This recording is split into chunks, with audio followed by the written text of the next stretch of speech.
Series. As August is wrapping up and we enter September, every game matters for Bob Melvin and the boys. Tonight, Mike Fiers gets the ball for the Athletics and will look to continue his winning ways since joining the team earlier this month. It's Game 2, A's and Mariners, next.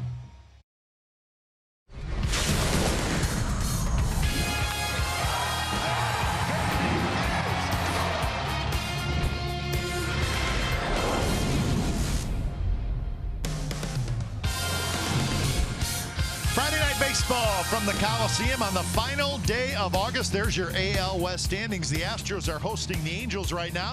We'll keep a very close eye on that one. A's 2.5 back. The Mariners are 7 back. It's the A's and the Mariners tonight coming up on NBC Sports California, powered by Xfinity. Good evening, everybody. Welcome to Oakland A's Baseball. Along with Dallas Braden, I'm Glenn Kuiper. You saw Mike Fiers heading out to the bullpen. He'll be making his 5th start with the A's. Dallas, one of those starts was just a couple of weeks ago against the Seattle Mariners. Yeah, I tell you what, Mike Fiers, the righty, has been absolutely dominant. Talk about a godsend for the Oakland Athletics. An unblemished record thus far since arriving here from Detroit, But last time out against the Mariners, 6 innings of 2-run baseball, 0 free passes, 5 punch-outs. The A's went on to win that ball game 3-2.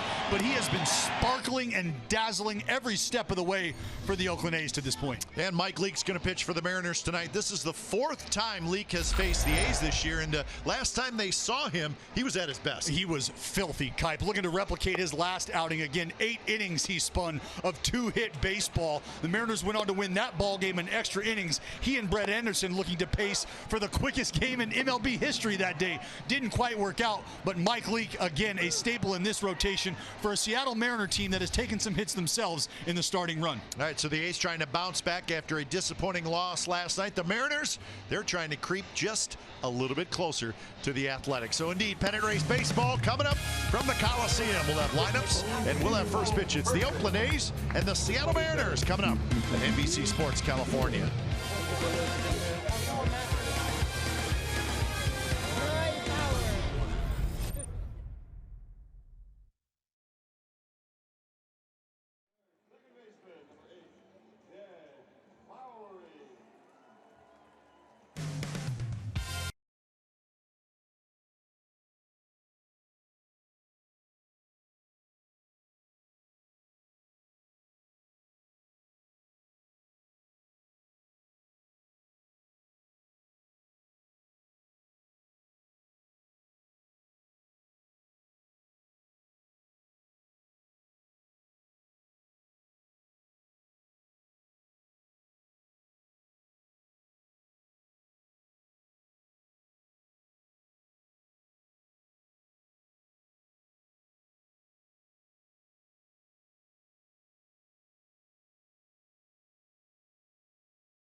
Brought to you by Toyota. designed for the grind that comes through every time. See your local Toyota dealer today. Toyota, let's go places. By Southwest Airlines. Low fares, no hidden fees. That's transparency. And by Jack in the Box. Try something different, like Jack's Teriyaki Bowls. Only at Jack in the Box for a limited time. All right, it's Friday night. That means Kelly Green, and we like that. It's a good look. And let's hope it helps the A's get a victory. Yeah. Looks like Lucroy and Chapman are ready. Of course, you and I just did that as well. We just standard chest bump. Chest bump. So game 2 of this big 4-game series. A little bit of a letdown last night, Dallas, to start it, but you got to give the Mariners credit. They came out and swinging it. They took advantage of an A's mistake and won the game. Really running away with it. So Mike Fiers leads the A's out onto the field. Fiers will get the nod tonight and try to get the A's in the win column. Let's look at the game time weather for tonight, presented by the Santa Cruz Beach Boardwalk. Get to the beach. The admission-free boardwalk is open daily. 66 degrees. A little breezy tonight. Crowd still filing in. It'll be a pretty decent crowd on a Friday night. There's the Mariners. They're getting ready, getting oiled up a little bit. Starting lineup for Seattle, brought to you by Southwest Airlines. And here it is. Starts with Mitch Haniger. He's going to be in right field. Spana's going to be in left. Cano will be at second. Then it's Cruz the DH, Seager at third, Healy at first. Chris Herman is your catcher. Cameron Maybin is in center. D. Gordon is the shortstop. And Mike the Flame Fiers, the righty for the Oakland A's, making his 26th start, 5th for the Oakland A's here at the Coliseum. He has been an absolute godsend, as I mentioned at the top of the broadcast, since arriving here for the Oakland A's, looking to get the team back on track and in the win column tonight against the Mariners. Behind Fiers, it'll be Dustin Fowler, just brought back up from the minor leagues. He's going to be in left field. Laureano is in center, and Piscotty will be in right. Then it's Chapman, Simeon, Lowry, and Olsen on the infield, with Jonathan Lucroy doing the catching. So it's good to have Dustin Fowler back. In fact, he's going to be hitting in the leadoff spot today. So Fowler and Laureano both in the lineup tonight for the Athletics. A's come in with an 80-55 record, as we showed you the standings in the open of our show. 2.5 back of the Astros. The Astros and the Angels are playing right now, and that is a scoreless game in the 6th inning. Angels won last night. They're trying to make it 2 in a row over the first place Astros. So as we speak, they're changing it. 3-0 Angels, 6th inning. How about that? Someone hit a homer. I think so. So the final day of August. So the September chill will be in the air starting tomorrow. That's right. Put the dog days to bed. Down the stretch they come. So here is Mitch Haniger stepping in. Mike Fiers kicks and deals the first pitch of the game, and it's a strike on the outside corner. Strike called by Brian Gorman. He is also the crew chief. Adrian Johnson is at first. Corey Blazer at second. Trip Gibson is at third. So Fiers making his 5th start with the Athletics. And it's a big one, Kipe. It's a big one. You hate to add any additional pressure, but with the way that things have gone for the starting rotation, the hits they've taken on the heels of the outing from Montas last night, you know, at the start of things, if you were told he was going to get through 6, good chance you don't believe that, but he was able to bear down and scratch and claw his way through 18 outs. But for Mike Fiers, it's about continuing to set the tone the way he has since he showed up.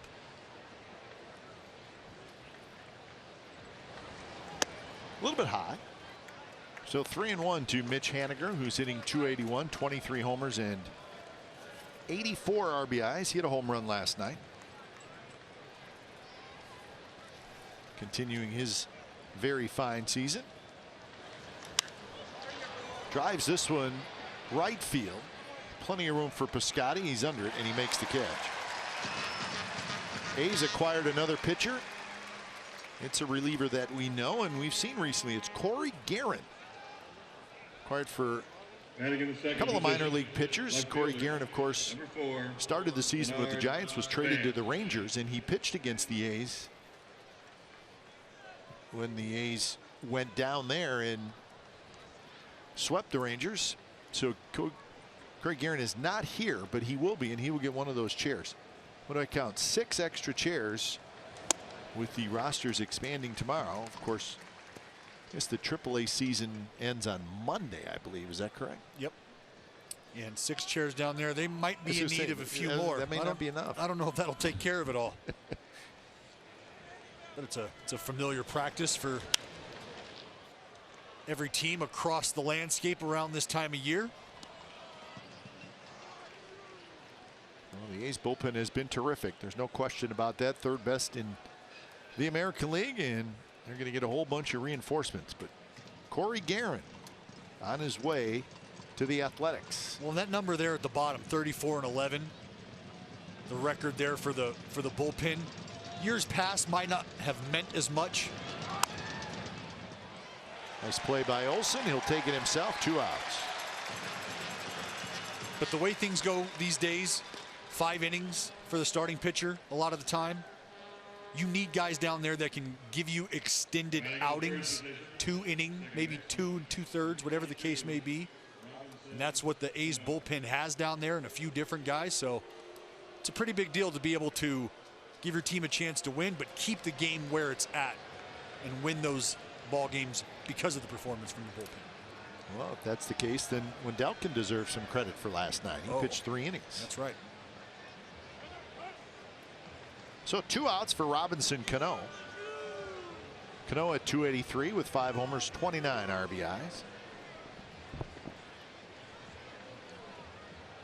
A couple of hits last night for Cano, including a double and an RBI. And he rips one foul. Mariners bullpen, well, it's thin right now. I think some of them are still in the clubhouse, hanging out. Got to get your coffee. Yep.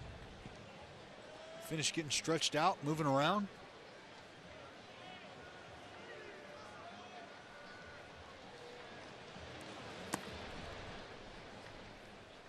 Robinson Cano has faced fires 14 times. He's 5 for 14 with a couple of home runs.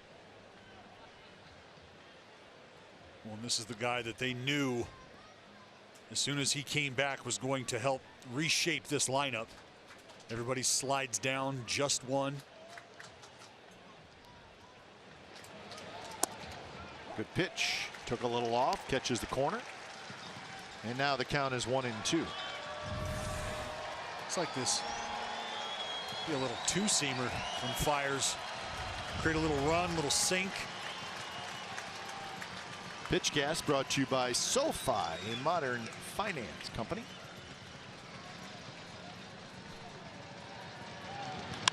1-2 pitch is hit towards center. Laureano makes the catch, and that's a 3-up, 3-down inning for Mike Fires. Bottom of the 1st coming up.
Davis, Olsen, Piscotti, Laureano, Simeon, and Jonathan Lucroy, who has terrific numbers against Mike Leake, the quick working righty from Seattle. Remember the last game here at the Coliseum, him and Brett Anderson squared off. 8 innings of, I believe, 2-hit shutout baseball from Mike Leake. That game did end up going 12 innings. They tried their level best, Kipe, to get 9 innings in within about what felt like 45 minutes. Yeah, we had big plans that day, didn't we? We did. We're going to be home by 4:30. Planned on it. The A's unfortunately lost the game. That was the D. Gordon home run in extra inning. 0-1 to Fowler. It's a big bouncer right to Cano. Flips to first. So that's out number 1. Here's the defense for the Seattle Mariners. It has Span in left, Maben in center, Haniger in right, Seager, Gordon, Cano, and Healy, with Chris Herman doing the catching. There's Chris Herman, left-handed hitter. So again, no Gene Segura for the second game in a row. Foul ball must have really taken a toll. Well, the Mariners didn't miss him last night, but he's a really, really good player, and if he's out any length of time, he will be missed. Well, as you look at things right now, if you're the Seattle Mariners, I think that's why the Robinson-Cano issue has to really sort of stick in your side. Because as you assess the defense right now, saw Gold at third, Gold at short, Gold at second. And the way that Segura plays, I mean, he's very strong up the middle, very strong defensively. You almost have to wonder, even with how things look right now, without a Gene Segura, are they as good as they are when he's in the lineup? And I have to believe the answer is no. Big bouncer foul. Cano has played a little bit of first base. Seen him do that. Hey, tonight, any 95-mile-per-hour fastball is our fast pitch, brought to you by Xfinity, the fastest Wi-Fi at home and on the go. We may not see that from Mike Leake.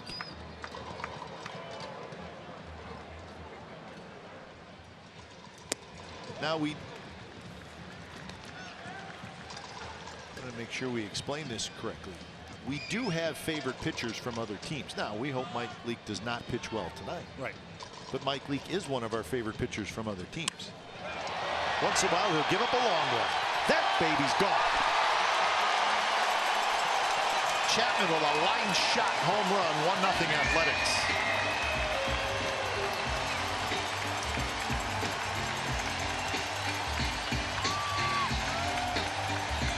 Well, Cod, you got game 14 or 15 so through a 20-game stretch right now. You got a strike thrower on the mound in Mike Leake. You got a team in the Oakland A's that's looking to take advantage of some pitches around the zone. I'd like to see them start swinging it with authority the way that we've been used to. Great job by Matt Chapman. Get it going early. So number 22 for Chapman. That's grounded right to Healy at first. Healy will take it himself. This is what we would call a high line drive. Well, it's this little backup slider here. Just mixes in the middle, never makes its way to the outside part of the plate. Chapman foot down, on time, hustling out of the box. No need to. Pack your bags. All aboard. Next stop, Pound Town. So that is home run number 185 for the A's. Only the Yankees have hit more. Well, that's the thing with this Oakland lineup. Any point in time, they can hurt you. Doesn't matter.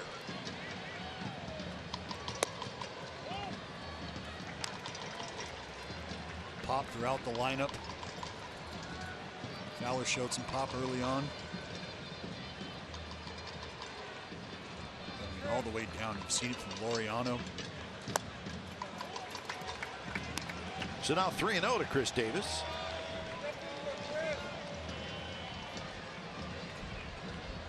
It has been a struggle lately for Chris Davis. figure it out. In fact, reading the newspaper this morning, he was very candid about his struggles. So got to come out of it at some point.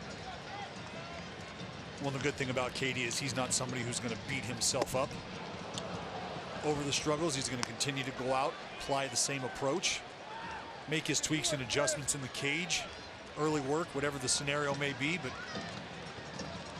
come game time, you can be confident that you've got somebody in Katie who is trying his level best to get right. Swing your way out of it, right? That's it.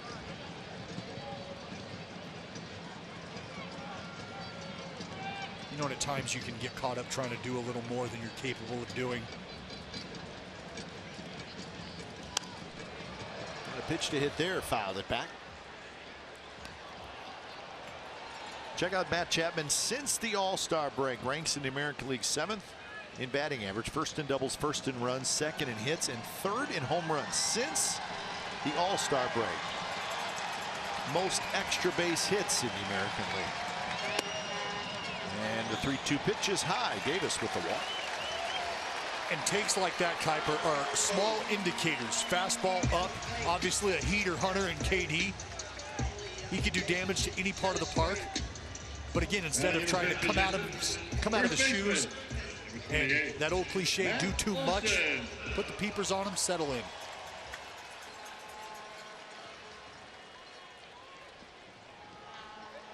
So here's the 5th place hitter, Matt Olson.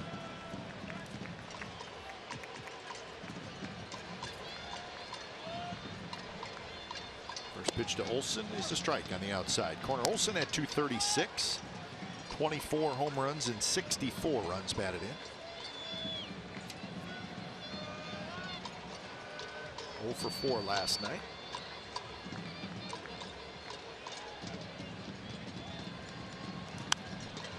A's didn't do much last night. They had 1 run on 4 hits, 3 singles and a double.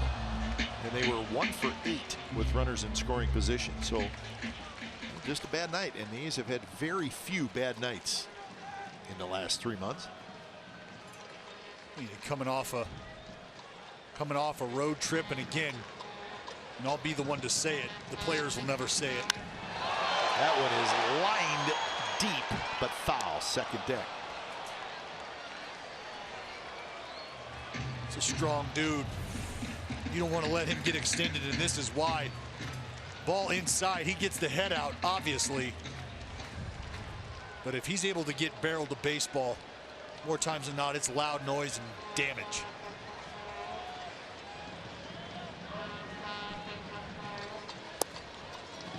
Nice play by Herman, the catcher. Mike Leake jerked a changeup. Expo tonight brought to you by Cache Creek Casino Resort.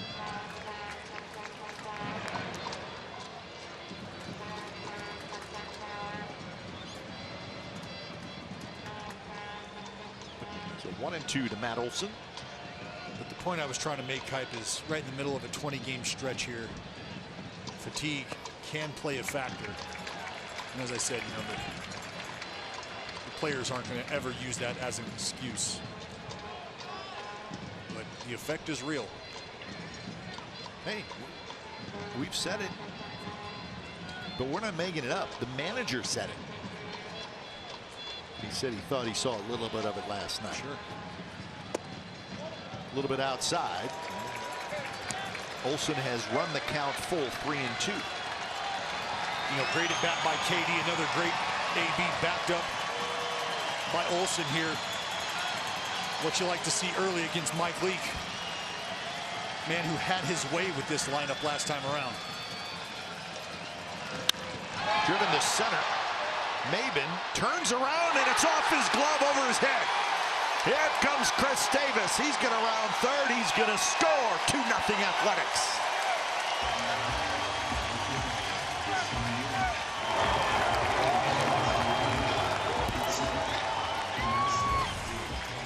Well, Ole puts Cameron Maben on ice skates out in center field. Little sinker never got to the bottom of the zone. We talked about Olsen extending those long, strong arms, and you can see Maben doing a little pirouette out there in center field. This ball was stung right at him. A little bit of a knuckle effect as well. Not an easy play for the center fielder. But that's what happens when you square it up right tight like Matteo. And that one is belted to left field. And that baby's gone. 4-0 Athletics. Piscotti homers.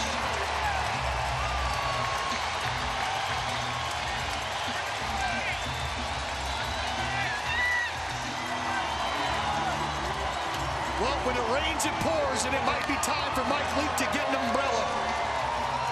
The Oakland A's have come out aggressive, come out strong against the righty. Again, a strike thrower. Piscotti, another breaking ball, middle. And he does not miss. You can see it collapse on that backside, get the head out. You got your bounce pack cut. All aboard. Next stop, Pound Town. So here's Laureano, 2 home runs in the first inning.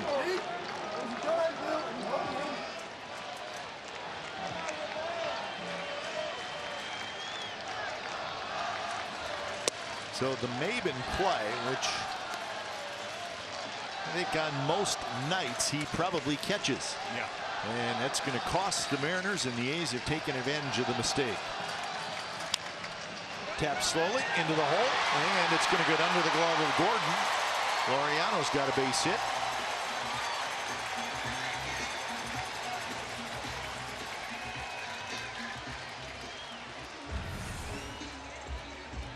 Again, another sinker away.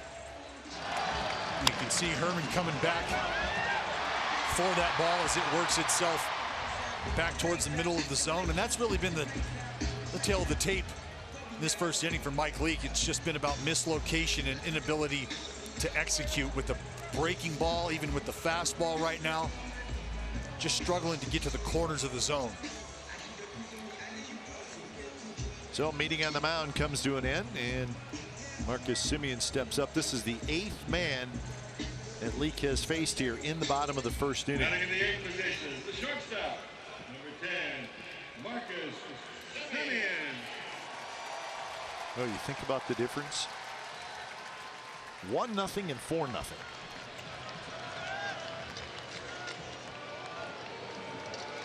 You see how quickly things like that can happen, whether it's defensive miscue, to outwalk, whatever the case. You extend the inning, you give a big league team life. You take advantage. Marcus hits one well to right field. Haniger's back, and that one is off the wall. Here comes Laureano. He will score. 5-0.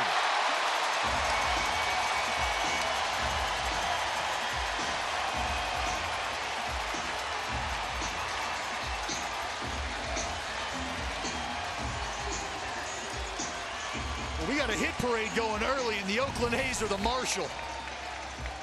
Again, Marcus Semien taking advantage of a ball left middle out, and it's a good piece of hitting by Semien right off the top of the 362 sign. Another double, and check out Laser Ramon Laureano, picking him up and putting him down. Those getaway sticks in motion.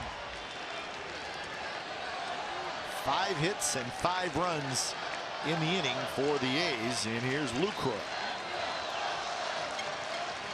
Lucroy takes a strike on the outside corner. 2 homers, 2 doubles, and a single.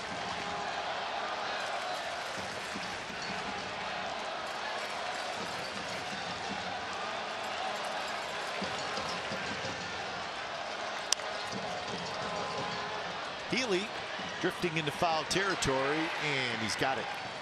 Big inning for the Athletics. They score 5 times against Mike Leake. A couple of home runs. Matt Chapman his 22nd.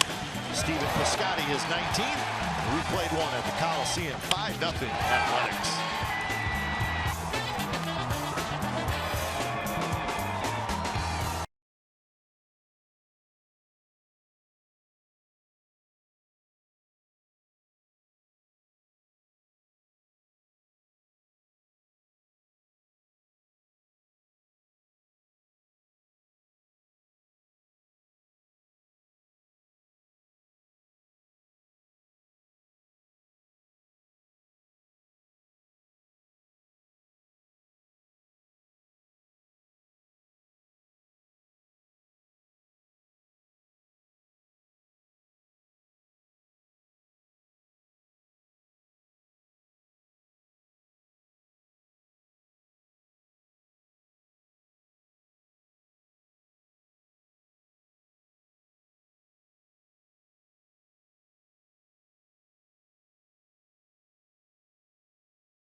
$9.99. Watch every out-of-market regular season game, plus get a free subscription to MLB At-Bat Premium.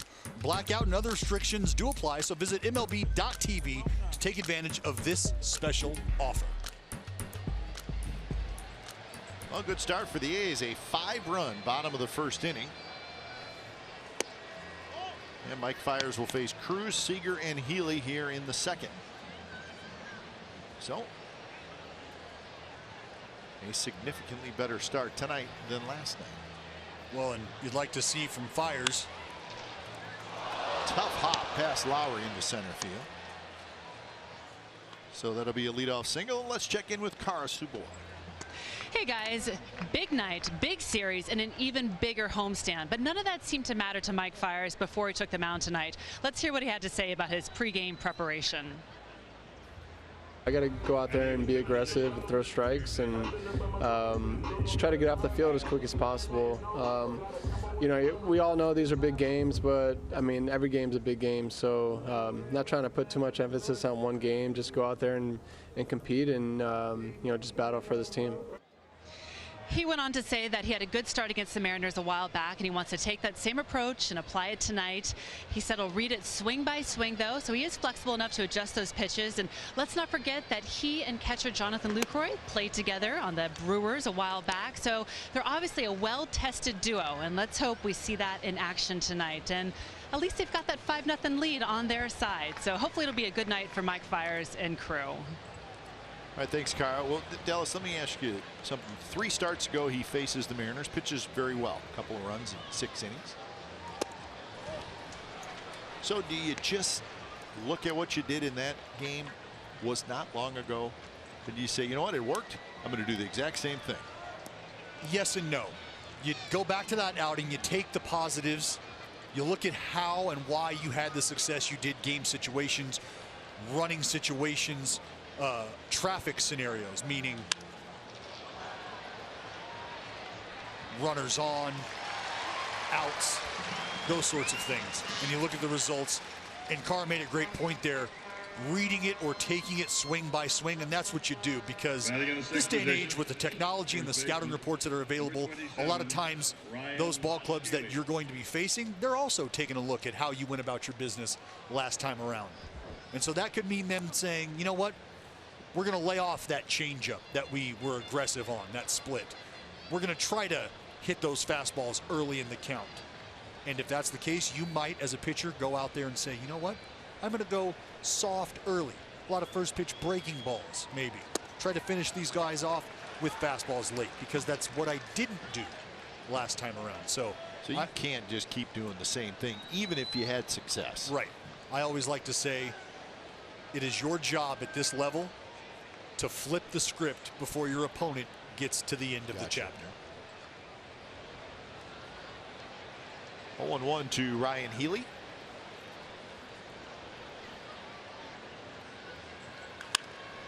That one's hit hard, just foul. So 0-2 to Healy, hitting .246. He's got 23 home runs and 63 RBIs. But you know, Kipe, on the other side of that, again, if you're Mike Fiers, there's a reason you've had the success you've had, and it's because you know how to go about getting the outs you're looking for. You know how to read swings. So you stick with your strengths, you stick with what got you here, and as he said, you become fluid in the heat of the moment. 2-pitch, big curveball, got him swinging.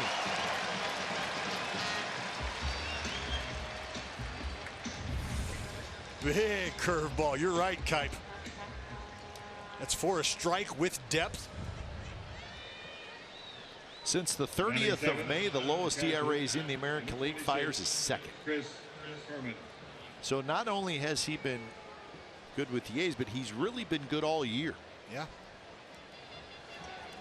I said it early. He had pitched himself into trade rumors all year long with Detroit.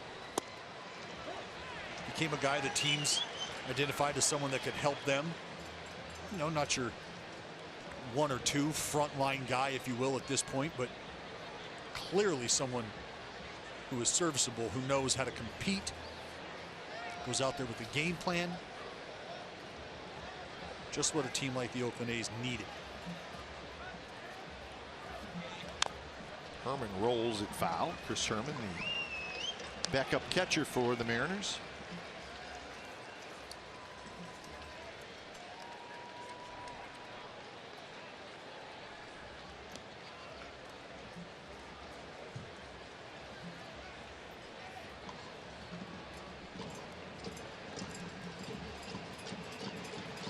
So 0-2 to Herman with Cameron Maben, a right-handed hitter in the on-deck circle.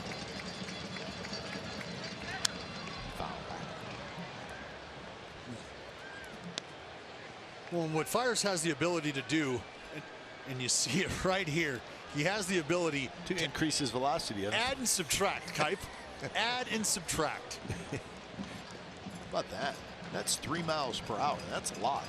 Well, you start pitching in meaningful baseball games, there's something to be said for the adrenaline spike.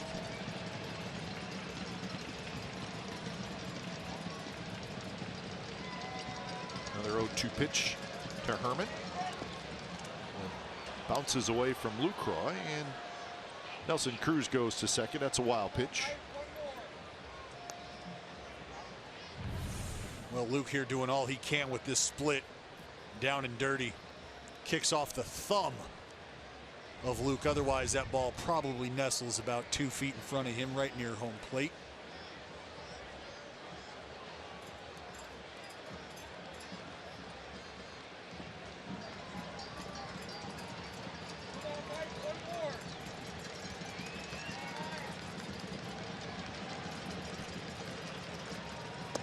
Big curveball is outside. Something else to remember about Mike Fiers, Dallas.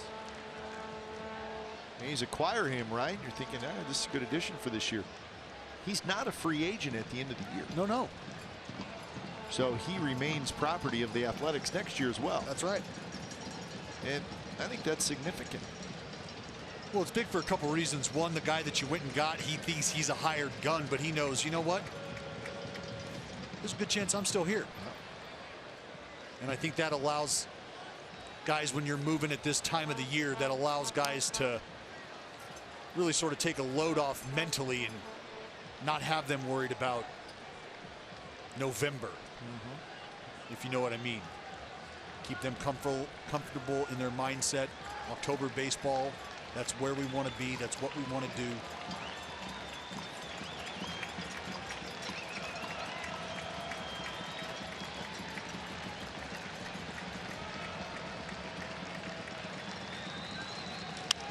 Pitch is hit into right center field, and that's a base hit. Nelson Cruz is going to come in to score, so pretty good at bat by Chris Herman. Remember, he was down in the count 0-2.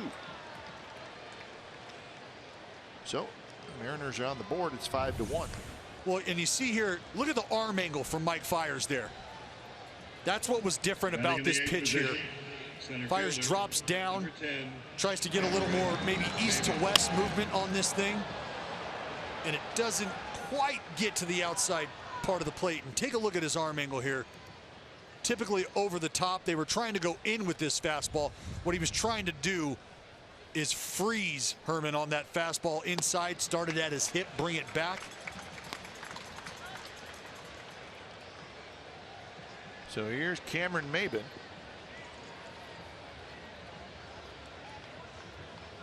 Mariners got Maben in a trade from the Marlins.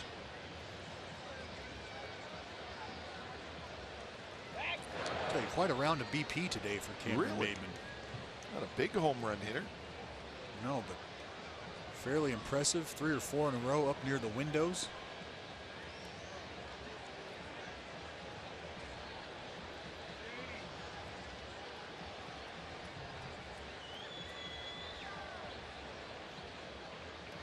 Swing and a miss. 1-1 count to Cameron Maben. And you got Herman over at first. Timing up Fiers. Took a secondary fairly aggressively after that pitch.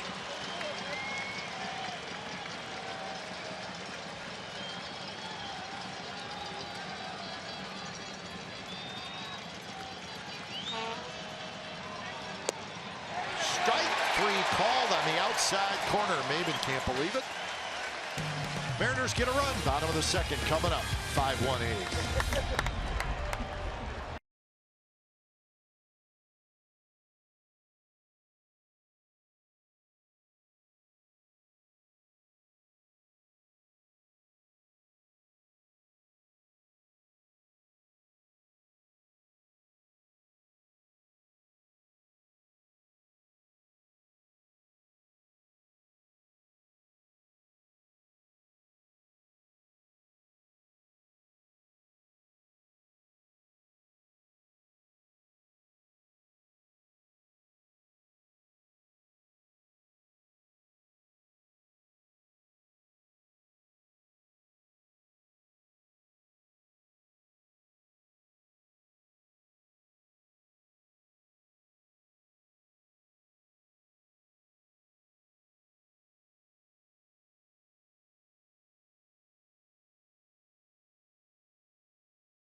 Fowler leading things off. Fowler brought up from AAA today, and Frankie Montas, who pitched last night, optioned back down to AAA. Fowler was absolutely raking.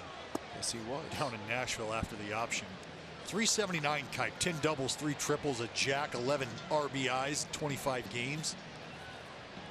It's decent. Yeah, well, you hope maybe he figured something out. So that is the first out as he grounds out to second. There were some trades today, and last night McCutchen goes from the Giants to the Yankees. Ryan Madsen is now a Dodger, so the Nationals just trading everybody. Yep. Fire sale. Xavier Cedeno, a left-handed reliever, goes to the Brewers. Drew Butera to the Rockies. Gio Gonzalez, that was a biggie. He goes to the Brewers. And Josh Donaldson, the last trade of the day, goes to the Indians, which is sort of the rumored destination all along for Josh Donaldson. But I think Donaldson had to prove to the Indians that he was healthy. Well, I think that's the biggest question, regardless of what JD might have been able to prove to them at the time, whether it be through rehab or whatever the case. I think early you have to consider it as a depth move, but Josh Donaldson is not showing up in Cleveland to come off the bench. No, he's going to play third base. Sounds like they'll move Jose Ramirez to second base. Yep. So that's a big trade. If Donaldson is at all healthy, he's a scary, scary bat in the lineup for a team that's definitely going to the postseason. You're talking former MVP type. I know, not that long. This ain't no water boy. How about Gio Gonzalez to the Brewers? Of course, the Brewers seem like they've been trying to get a pitcher for 3 months, and they finally get Gio. You feel like that was the club that was probably poised to make a run at one of the bigger frontline guys, a DeGrom type. Well, right now, the Brewers are the second wild card team in the National League, but that's a tight, tight race. They got nothing for sure going on there. And the thing with Gio's been a very good pitcher for a long time. Not having a good year. And he has really struggled the last couple months. Overall, Gio is 7-11 with an ERA of 4.57. But I'll tell you this though, Kite, for Gio Gonzalez specifically, he is a young man who, when comfortable, the scenario around him impacts him, and you put him now in a competitive race, you put him in a spot where he can sort of flush what's happened up until this point. Base hit right field down the line. Lowry with a 2-out single. I think if you're the Milwaukee Brewers, you have to be excited about what Gio could do for you potentially. Take a look at a man named Jed dropping head on a changeup. And again, as we roll through the highlights of the action here, Mike Leake just unable to stay down and out of the middle. And the A's have taken advantage early. Chris Davis with a 2-out walk in the first inning. Davis swing. So what else? Ryan Madsen to the Dodgers. Of course, the Dodgers, they've had some bullpen issues. Well, and a veteran presence for that bullpen is probably a pretty good move. Big time. You got the big fella at the back end. Kenley not doing well. And we talked last night about McCutchen going to the Yankees with Judge still out and not knowing when he's going to come back. And Yankees felt like, listen, we need somebody, and McCutchen's still a decent player. And I think that move definitely said more about what the Yankees feel like is going on with Aaron Judge than more so about what Andrew McCutchen has done. Right. Yep. Made himself somebody that they're looking at. Look at that little fella. Full uni. Full uni, full gamer.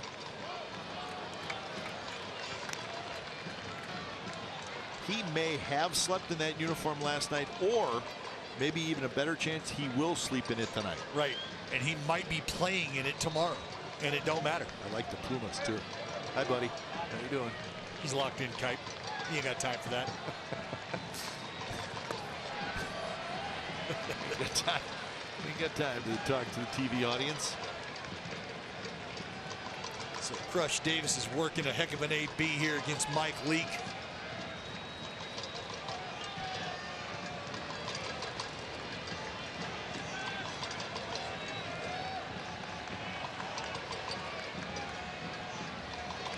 Swinging and a miss. He struck him out. So the A's get a hit, nothing else, and we're moving to the third. 5-1 Athletics.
As Mike fires back to work.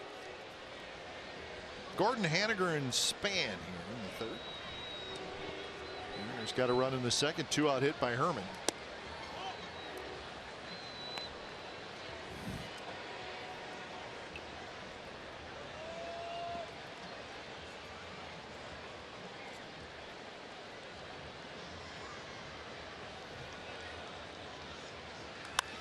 That one is line foul. Try to cut her in under the hands. D very quick in there. Not a ton of power in there. Fairly quick to that point of contact inside.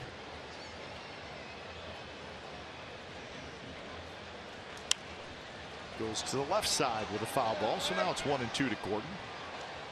Well, this is the key for Mike Fiers, working this fastball up in the zone, cutting the lefties in, get him to 1-2. Here comes a split down and away.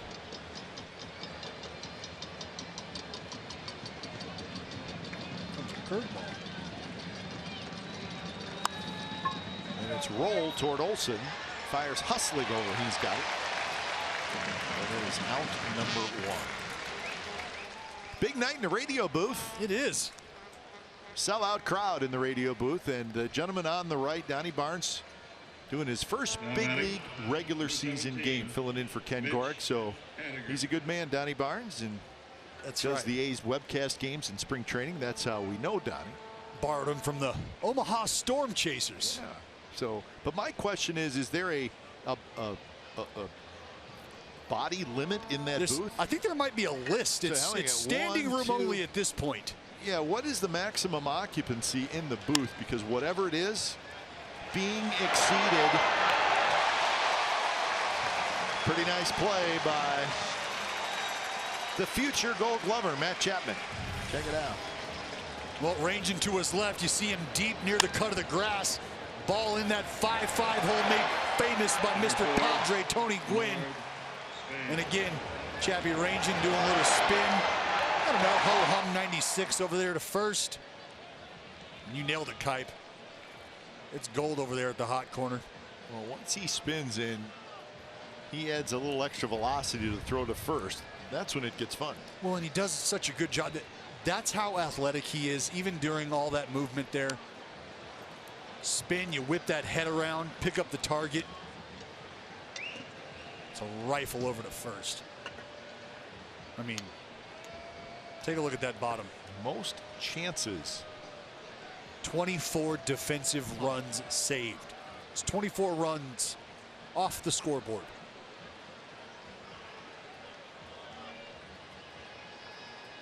So 0-1 to Denard Span.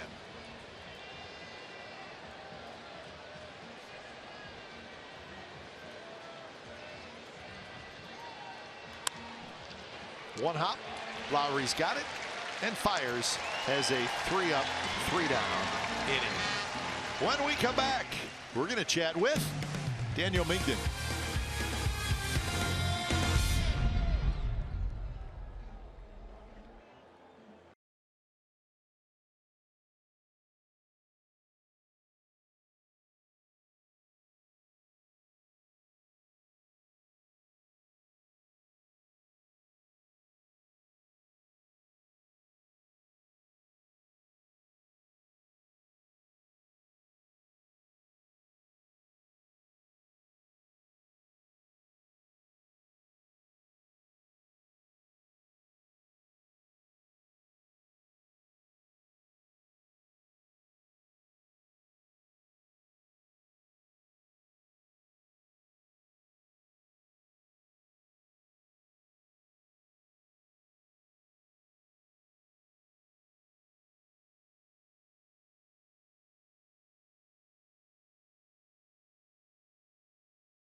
We welcome Daniel Migden, How you doing? The show, part of our Xfinity Friday night interview. He's in the dugout, headset on. Daniel, thanks for stopping by. We appreciate it. Yeah, thanks for having me. So tell us about Monday in Houston. You're a starting pitcher, right? But you get summoned from the bullpen, and you were obviously sent down to the bullpen saying, hey, you're going to be reliever today.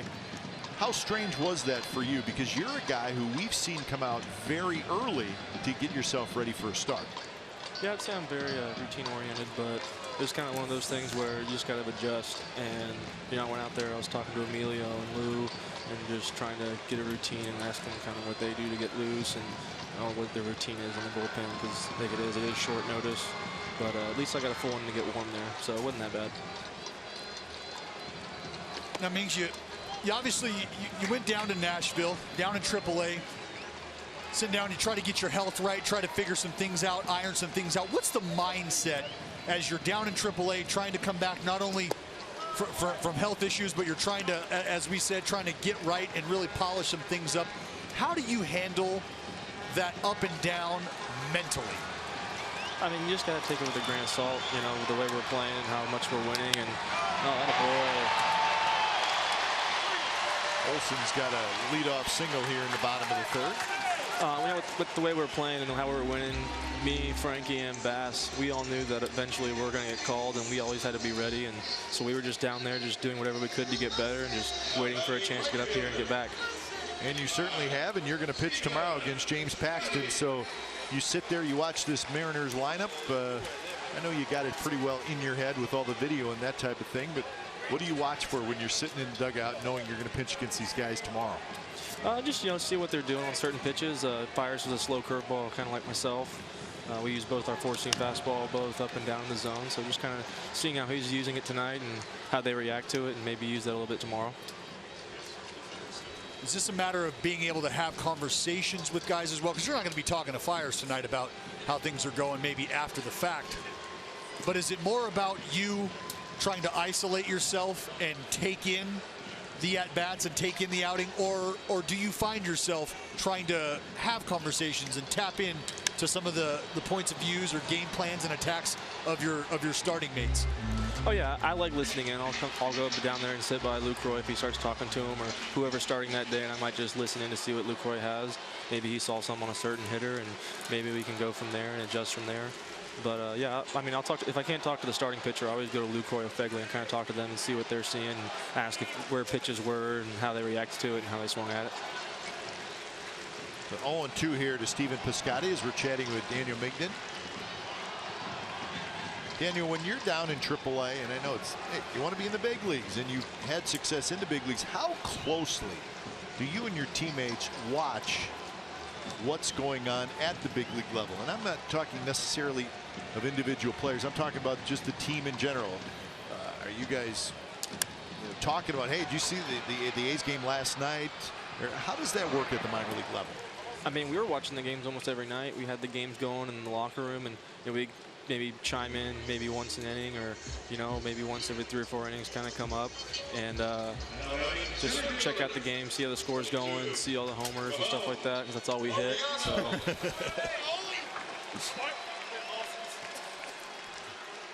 Well, we keep an eye on you guys as well as Laureano steps up. Nobody's messing with you right now in the dugout, are they? Oh no. Okay. Because you know, your teammates would never do that to you. Oh, never. They're very professional. No, you're in the middle of an interview. You'd hate to have your bubble bursted. That'd be no good. Now there's a couple current broadcasters in the A's TV broadcast booth that would probably do a lot of that. Oh yeah. Can you 100%. see Dallas just totally messing with you? Oh yeah, 100%. Absolutely. And now he's acting innocent, like I would never do that. It's just not. I was solely focused on the task at hand. We're there to watch a big league ball game, right? Oh yeah. I don't believe either of you. Laureano shoots it. Hey, how about Ramon Laureano? So you saw him. Oof. You're down in the minor leagues. Yeah, was he as exciting down there as he has been at the big league level? Oh yeah. First game, I was pitching down there. Ball's hit down in the right field corner. He's kind of jogging all over there. And at first I was a little aggravated with the pace of him getting to the ball, and then all of a sudden he turns around and just throws a laser beam to second base and hoses the guy by 3 or 4 steps. And then he proceeded to do the same thing for about 4 or 5 straight games, and I thought he was the greatest center fielder I've ever seen in my entire life. Well, there certainly is an energy level that he brings to the lineup. I'm not saying he's jumping around, jumping on people in the dugout. He just plays with that little extra gear. Oh, yeah. He's a firecracker. Yeah. Swings through that one on 0-2, so Laureano strikes out. 2 away here in the bottom of the 3rd. So we saw last night Mariners get out to an early lead. Wade LeBlanc sort of settles in, attacks the zone. Is that a theory that you find yourself applying if you're in that situation? What is the approach? Your team goes out, they put up something crooked for you early on. Mentally, how do you go about attacking the offense the same way you would have? Oh, yeah, I mean, it's just establishing strike one and going from there and let the defense play. When you get a big lead, you know, they're going to be the ones pressing. You have full advantage, and as long as you get ahead and maybe give up a run here or there, that's fine. Just keep executing, keep getting outs. So 0-1 to Marcus Semien. Well, tomorrow, Daniel Migden and James Paxton will square off. And Daniel, we're going to let you get back to the ball game, but we certainly appreciate you stopping by. And you know what? Who's ever messing with you, just take care of it, okay? I'll put them in their place. Just I'll take care of it. Yeah, and I feel like you might need to go have a conversation with Sean Manaea. I'm just gonna leave it at that. I mean, he's the ringleader as always. You know that. Yep, he's the man who's usually busting bubbles. Oh yeah.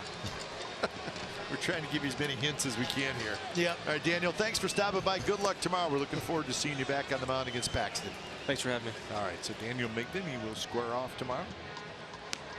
Poor guy trying to have a nice conversation with us and just cannot leave him alone, can they? Oh, well, he just got it. There he goes. He just got it.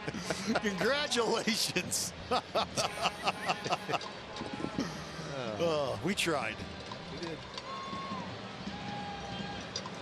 We were playing a game of Clue. It's, you know, Colonel Mustard in the library with the candlestick. All right, who did it? Who did it? Yeah, he's doing his homework right now. And that's how it goes. You work your way up and down. Nobody sells you out. Oh, really? So nobody.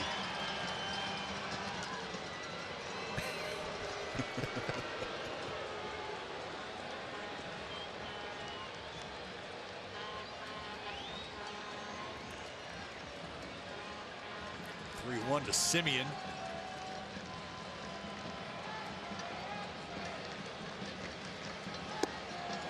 Inside corner strike. So now it's going to be full with 2 outs. So Piscotty will take off.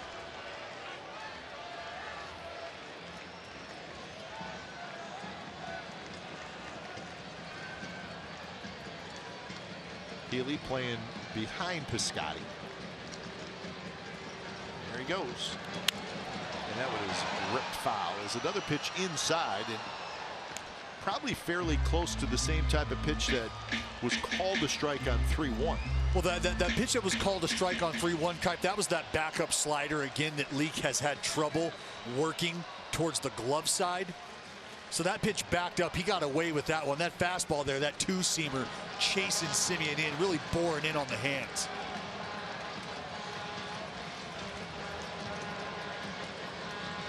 Semien will call for time and reset.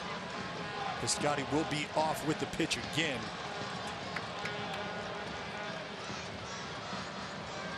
And that one is way inside. So Marcus Semien with the walk. Nothing easy tonight for Mike Leake.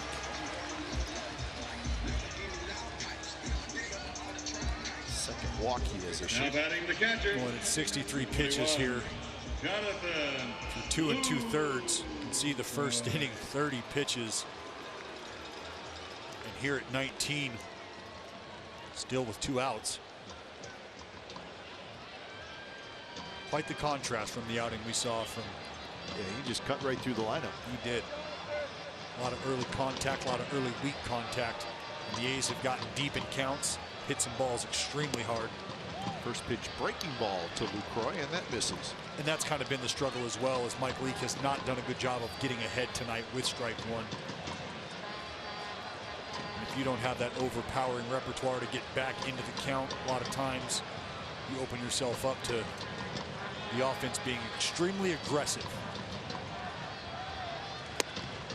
Strike on the outside corner. So you saw those numbers from the August 15th start. Go back, he started against the A's way back on the 13th of April in Seattle. 6 innings, 3 runs, got a no decision.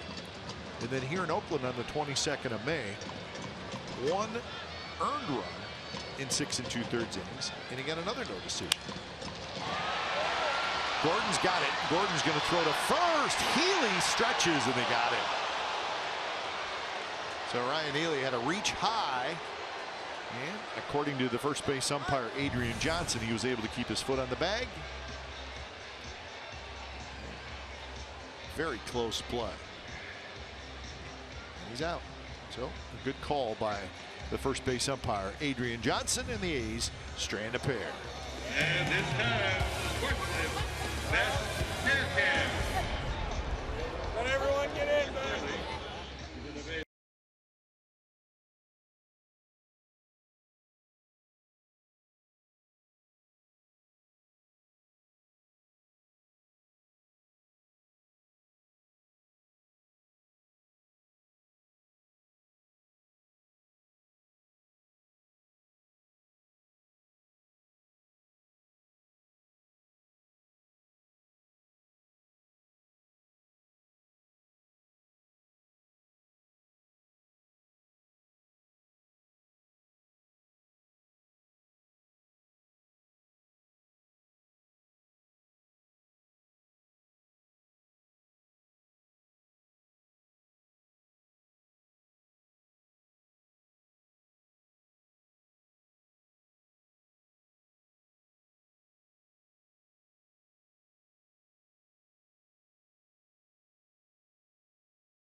America's first hybrid minivan. Test drive one today. Top of the 4th with the A's leading the Mariners 5-1. Cano, Cruz, and Seager, so the big hitters. Fires. Another good outing in the early going so far. Just a run on 2 hits, couple strikeouts. Well, he's back to pitching, Kipe. First pitch split against the lefty, Cano. You can see Cano taking his time.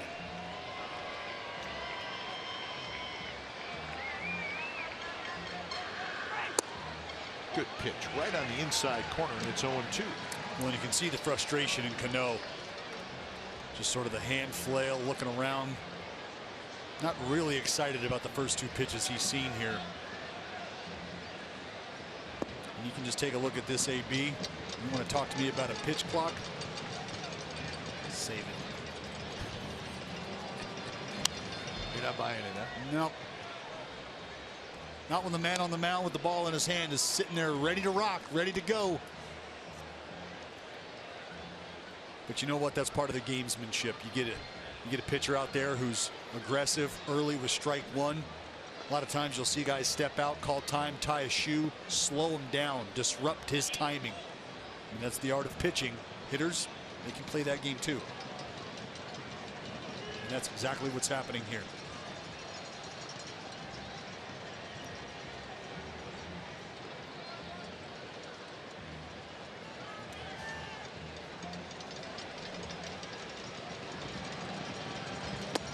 Fastball away at 90 miles an hour from Fires.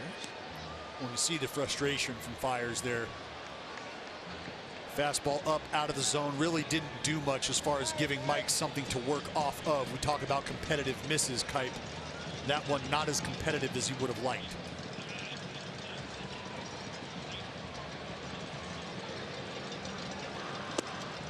That was a little better pitch. Cano at least had to think about it. Well, and the idea is he's trying to execute off of that fastball away. So you go outside on the pitch before, maybe 2.5 to 3 inches away, see if you can get Cano to offer. If not, you come back with that backdoor cutter that starts off the plate. You get Cano to give up on it, and it comes back, catches Black, and it's a punching. Fastball just underneath us to our left.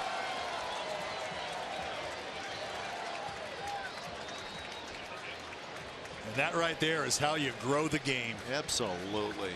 We love that guy. He brought his glove, full A's gear, makes the catch, and gives it to a young lady. Yeah, that's right. Young fan doesn't miss a beat. Continues to crush, enjoy the game.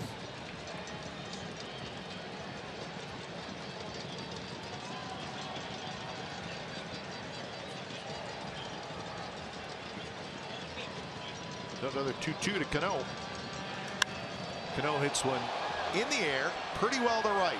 Piscotti near the wall, and it is gone. Robinson Cano with his 6th home run of the year, and now it's 5-2.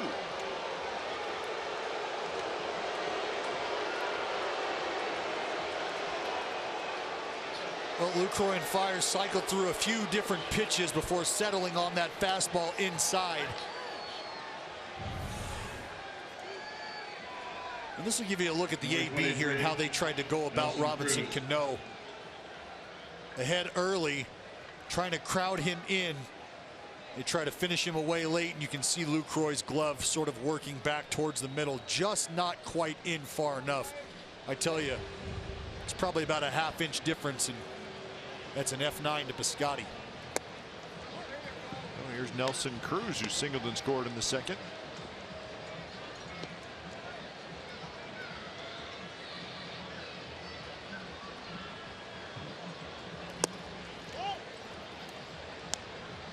Cruz 5 for 16 in his career against Mike Fires.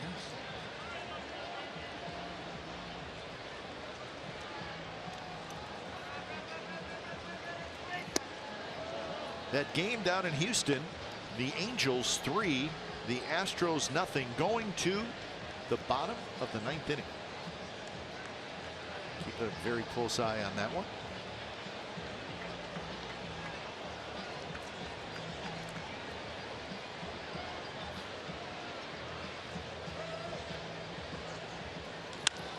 That one's driven to left center field. That's hit pretty well. And that one's gone, and now it's 5-3. So Cano and Cruz go back to back. Well, this has been something that's hampered Fires. Giving up the long ball.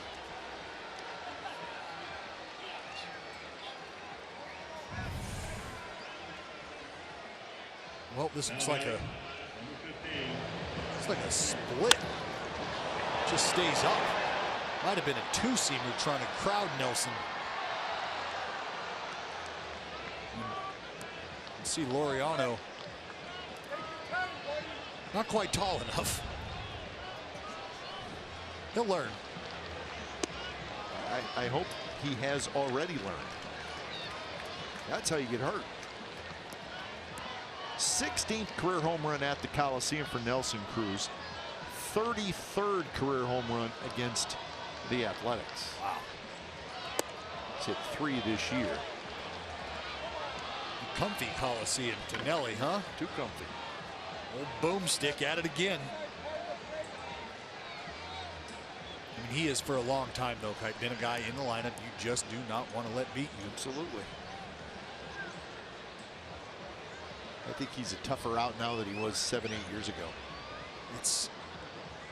Remember when he was with the Rangers, he was very dangerous, but he would go through stretches, and you probably faced him when he was with the Rangers, where he he would struggle for a month. A lot of swing and miss. Yeah, and you don't see that quite as much anymore. No, he's, I mean, that's what happens. You spend more time in this game, you spend more time around the game throughout the league, you start to pick things up. And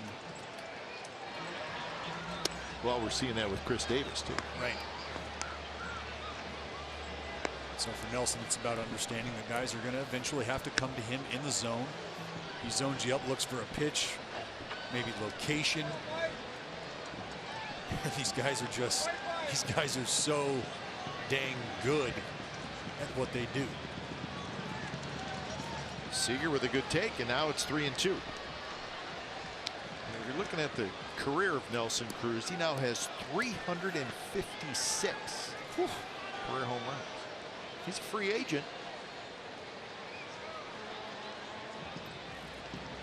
I don't know anything about anything, Dallas, but I think he'll end up staying in Seattle. That's my call. Well, I think if Seattle is smart, they realize what they have in terms of a centerpiece in their lineup. Absolutely. So Seager right up the middle. He's got a base hit. Things are become just a little bit interesting. Let's check in with Cara. Hey guys, I'm hanging out in the field box with a couple of special guests. To my left, I've got Logan Kutcher. Sharks hockey is starting. Here he is, alternate captain, taking in an A's game before his season starts. And to my right, a very familiar face on this broadcast, good old Brody Brazil. He's the one who helped Mr. Logan Kutcher over here get his seats. So thanks for being here, guys. I know you're from Toronto, you're a Blue Jays fan, but you've kind of become partial to the green and gold this season. What do you like about the way this team's playing? I have. The Jays have been out of it for a while, so I follow the A's pretty closely. They're surprising. At the start of the year, I didn't think they'd be very good, but they surprised me with the rotation and the young players that have played well for them. Yeah, absolutely. Entertaining baseball for sure. You were just sitting feet away from where Josh Donaldson made that great catch, went to the Blue Jays. You got a little love for JD in your heart? I do. I appreciate what he did with the Jays. They just traded him tonight, which is disappointing, but he had some very good years for us. Yes, and making that playoff push with the Indians now. How about you, Brody? What excites you about Sharks hockey season? This guy over here. No, I mean, look, they've been contenders for so many years, and eventually it's going to happen. While I have the mic in front of me, I'd also like to say, if you don't watch Sharks hockey and you want to know what type of player Logan is, take a look at the A's third baseman. That's my comparison for Logan, is Matt Chapman. How do you wear that? He's a very good player, so it's awesome. And the season starts very soon. I understand early October, but you're here back in the Bay Area because of practice? Yeah, we have captain's ice. That's hit hard. Stay in. Not quite.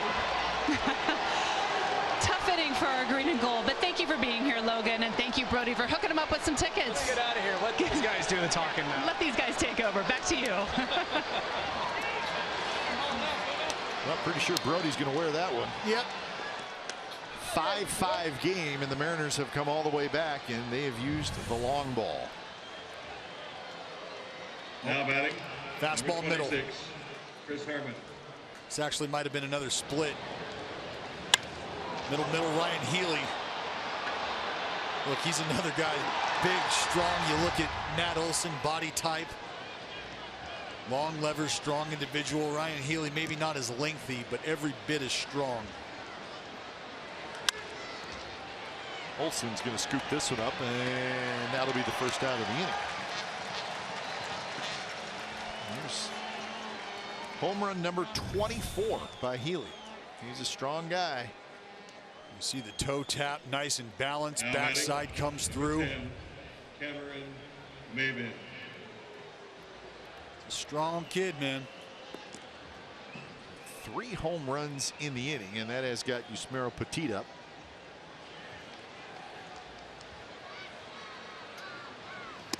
And before that homer, Kipe, I believe it was 19 of the 25, including the 2 this inning, of the home runs that Fiers had given up were solo homers.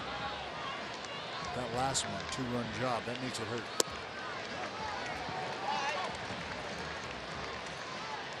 Fiers on the year has allowed 26 home runs in 146 innings.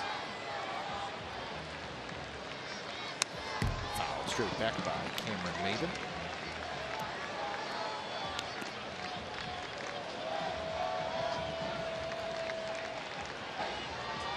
Matt Olson and Ryan Healy, the most home runs by American League first baseman. And Yonder Alonso is right behind him. How about that? Yeah, think about that. You've got 3 guys in the same uniform at one time last year in the top 5 long balls, first base in the AL.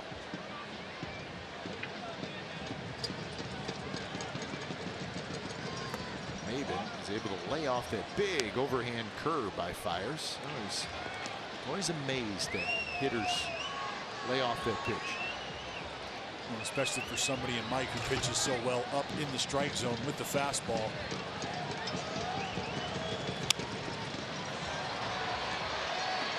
Shallow left center, and Laureano comes in. Basket catch, sliding 2 away.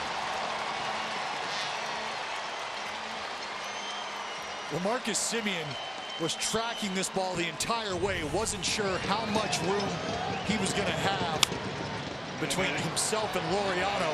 You can see him wave it off, and typically that's the signal to the outfielder that he's not going to be communicating verbally, but he's got this thing. Lay out, let him have it. But Laureano coming in charging very hard.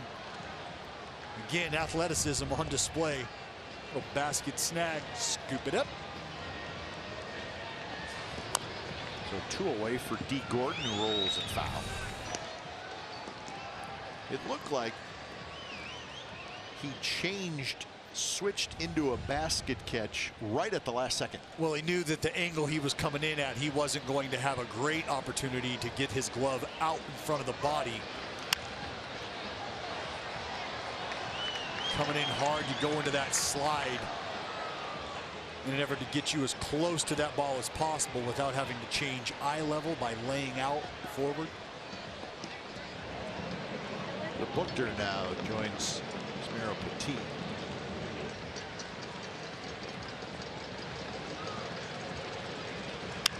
Line drive, left field, and that's a base hit.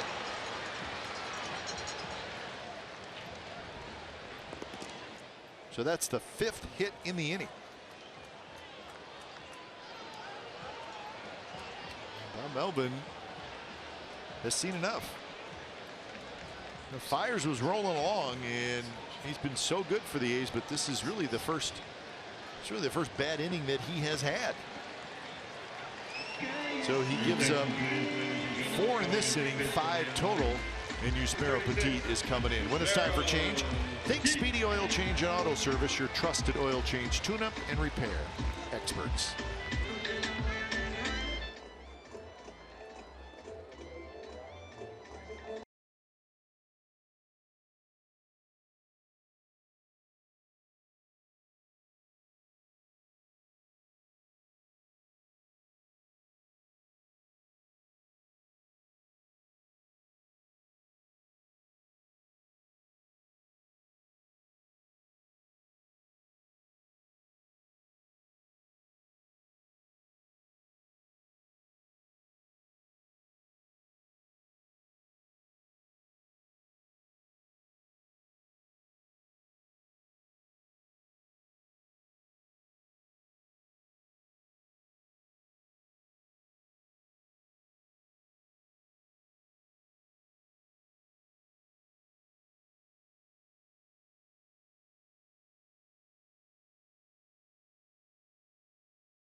A's Baseball on NBC Sports California is brought to you by SoFi, a modern finance company.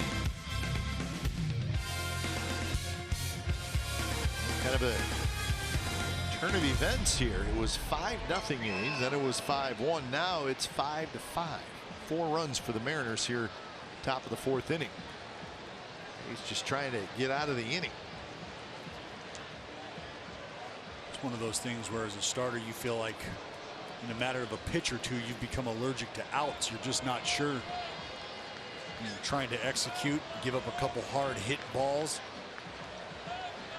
That thing steamrolls on you and it becomes tough to sort of reel it in and slow the game down. It's got to be a strange feeling for a pitcher where you're really kind of just rolling along. Everything's fine. It's only 3 innings, but you're fine. And then all of a sudden, 10 minutes later, you're in the dugout and you just got knocked out of the game. Well, that's, I mean, and for Fiers, you think about it, in his 4 starts previous, I believe he's given up 4 total runs. That's right.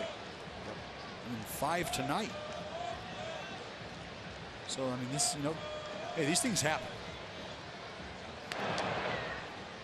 He's pitched extremely well. Has set the bar high for himself very early on, which is something you love to do, especially showing up in a new place. You want to let everybody know that you're here and you mean business and you can get the job done.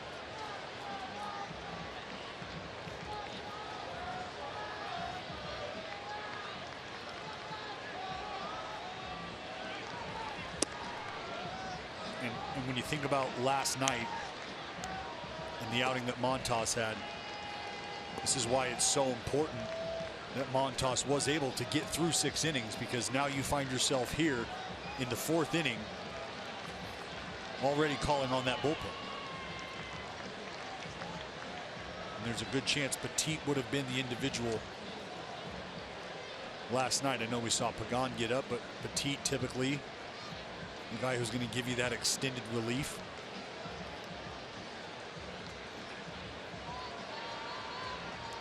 One and one to Mitch Haniger.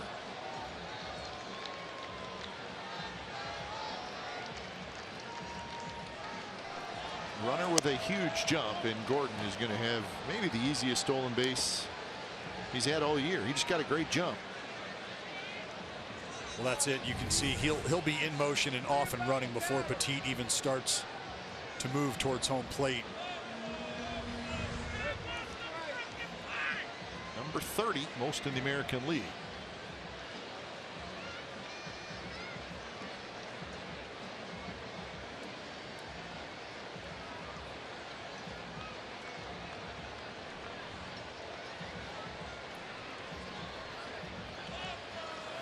Haniger takes a strike.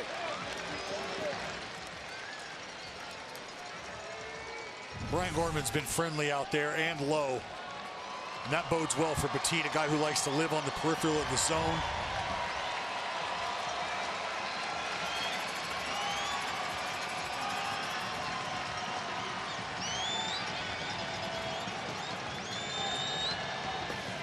Went out there again, but this time with a breaking ball. Haniger does not chase, full count.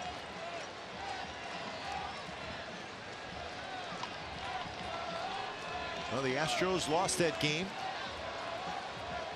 3-0 was the final. We'll give you some goodies on that in just a little bit, but we wanted to get you the final as soon as it went final. 3-0 Astros lose to the Angels.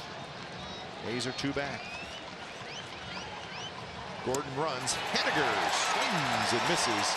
Side retired. So 4 runs for the Mariners. Bottom of the 4th coming up. We got a new ball game. It's 5-5.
Show me the Oakland A's in your X1 voice remote and get live stats on your TV.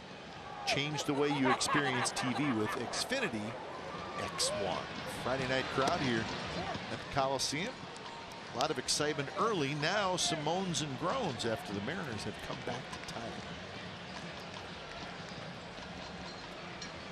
it. And I always think that this is an important inning.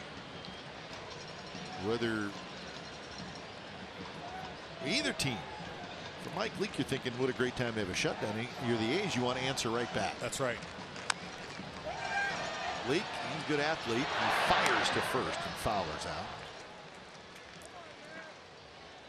All right, well, time now for Built for Baseball, brought to you by T-Mobile. And you remember this guy, Kai? Yeah. You remember our buddy, Full Uni? Well, we put him to work.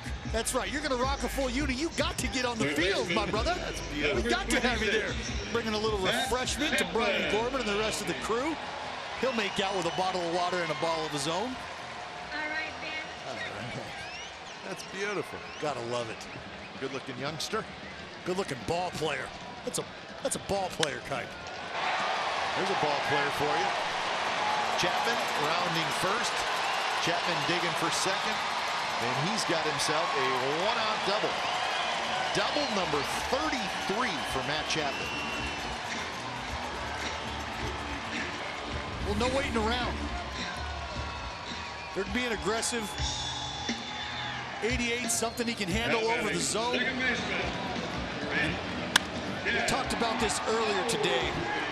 My good man Julian from The Athletic talked about the maturation process that Matt Olson has undergone, not only over the course of his first full season at the big league level, but Kipe, even from the second half on to this point, we have seen this young man evolve at the plate. And the more he uses the entire field, the more he becomes a professional hitter. Absolutely. He is a much better hitter right now than he was in May. Right, and I say professional hitter. I use that term with the man at the plate right now from both sides of the plate. Very rarely, if ever, does the approach change.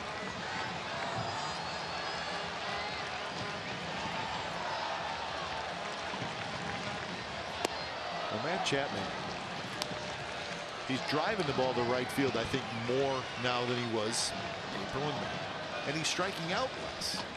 And that just goes hand in hand. Well, they do. I mean, waiting a little bit longer. Yep.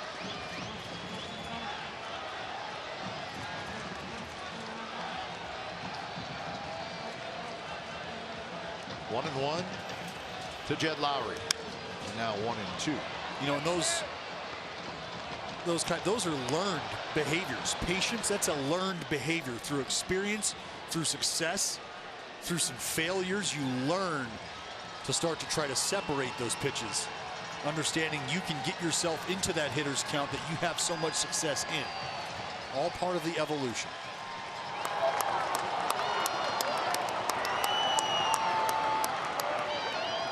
So 1-2 to Lowry, who has grounded out and singled.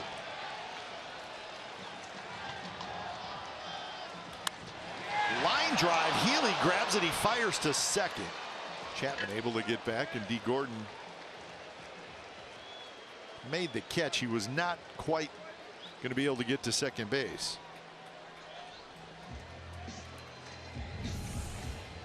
Here we go, Jed, ball down and in, drops the head. David. Healy about 5 to 8 feet off the line. Makes the snag, and then the throw over to D. D said, hey, I got to get to second, man. You got to let me get there. We got to tag him, you know? That's usually, yeah, that generally needs to happen. Yeah, got to tag him, got to tag the bag, one of the two. Chris Davis takes way outside. I said no. He said, no, I'm not the one. I'm not the guy you want. No, put it in your back pocket.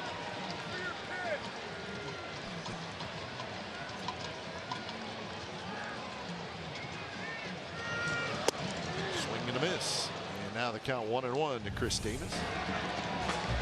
Let's go to StatCast. Check out the numbers on that double. 110 off the wood, sure. 7 degrees, low lean. 213 feet. None of that matters. 110 off the bat, folks. Hashtag exit velo.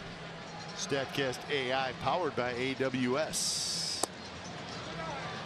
Leak did not get the call there. 2-1.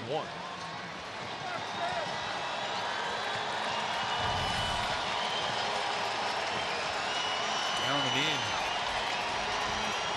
Well located. Just didn't get the love. And that one not close.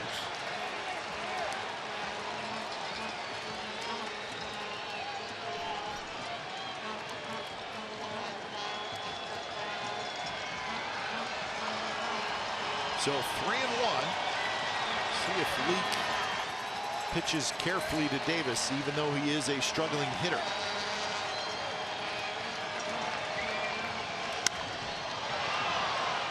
Should reach the seats, and it will.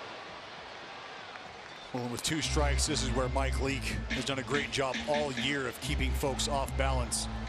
49% chase rate with 2 strikes against Mike Leake. That's 3rd best mark in all of baseball. And what that tells you, he's not giving in. He's going to throw his pitch 3-2.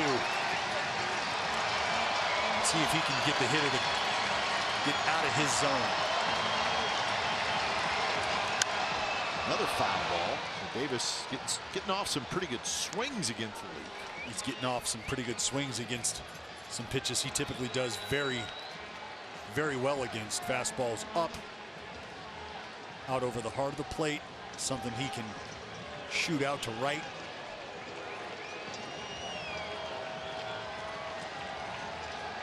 So another 3-2, but not before Davis steps out.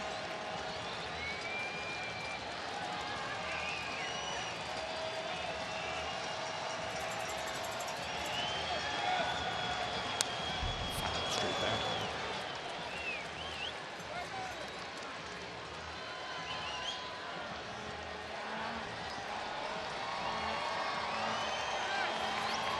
Davis walked and scored in the 1st inning and then struck out in the 2nd.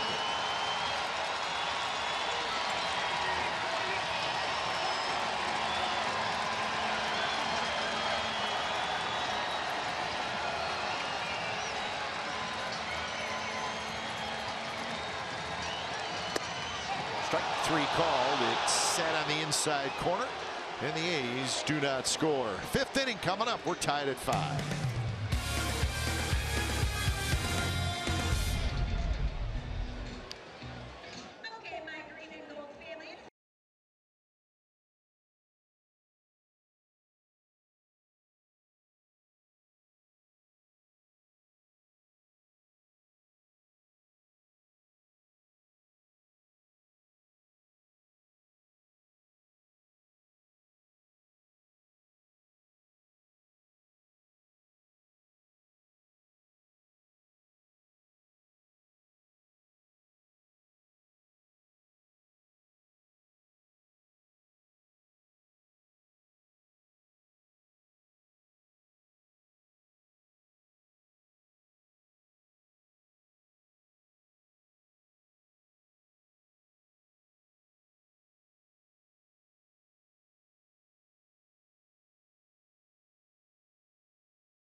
So 5-5 game, top of the 5th inning. Just when we thought we were going to have a laugh. You know what? What are we thinking? I like a good ball game. Absolutely. I'm with you. Getting us ready for September baseball. That's it. You get a good feel right now for playoff baseball. These two teams here understand what's at stake. The Seattle Mariners with an opportunity to continue to close ground, not only in the division tonight after the Astros drop one out in Anaheim to the Halos, but to try to continue to nip at the heels of the Oakland A's for that second wild card spot. And the A's themselves trying to play a little catch up to Houston and trying to keep the Mariners at arm's length.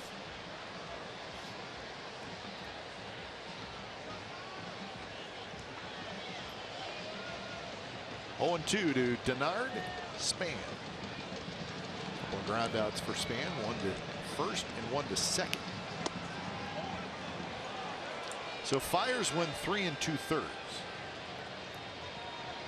So a lot of short outings lately by the starting pitchers. Yep. I know it's a concern. How much of a concern, Dal? I think it's something, you know, I expressed a couple months ago the need for A's fans to exercise cautious optimism. And we'll get to that, but tomorrow, Smalls, Benny, Squints, they may not be batting cleanup, but our fireworks show celebrating the 25th anniversary of the Sandlot is sure to be a beast, folks. Grab tickets for this key matchup versus the Mariners at athletics.com/fireworks. First pitch 6:05. So be sure you are in your seats as we kick off a special night of Sandlot memories. Learn more at athletics.com/fireworks today. The Beast was a legitimate foe. Yes, it's a sizable fur ball. I don't think the boys necessarily handled it properly in Sandlot, but they were intimidated by the Beast. So getting back to our point, the final game in Minnesota, Bassett went 4 1/3. Then the 3 starts in Houston, 2 1/3, 4 1/3, 3 1/3. Last night, Montas gets through 6, but gets knocked around a little bit. Tonight, Fires 3 2/3. And so that's the point we're trying to figure out here. Is the bullpen has been responsible and has been asked to do a lot of work, and it's not something that they haven't been able to handle. No. But come this stretch here, you like to give those guys as much of an opportunity to be at their best as you can. And things got started here with Cano in the 4th with the long ball. We talked about Fires and Luke taking a little bit to get on the same page in regards to pitch selection. That's what got it going.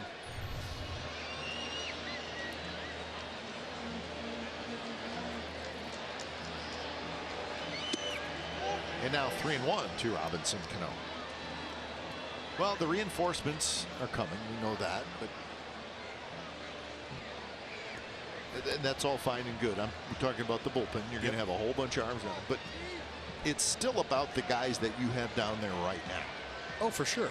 You know what I mean? Anything else is, they are what they are. They're extra guys. Right. That's the reality of it, right? You've got no doubt. So stretch it out to the last 10 games, and that includes tonight's game. The starters are 2 4 with an ERA of 6. Number 23, Nelson Cruz. Listen, Well, it's an issue. Well, yeah, and the note at the bottom there, 6 innings or fewer in all 9 games. And as a starting rotation, a couple turns through, you'd like to think that each and every one of you had gone at least 6 innings, maybe more. And when it's a case of the flip side there, again, you have to think about the pressure that's been placed on the bullpen. And they have responded, the bullpen, no question about that.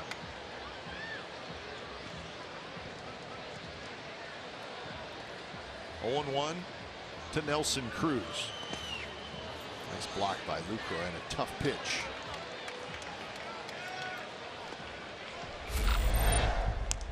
Well, Robinson Cano was the party starter in the 4th.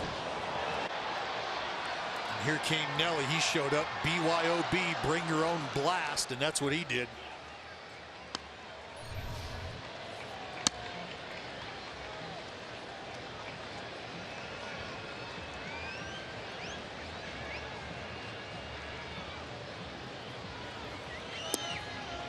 Close. Petit. Close pitch to Cano to walk him, and that was a very close pitch. We mentioned Gorman giving a little love back there behind the plate to the low pitch. Petit and Lucroy going back to the well, just not getting the call.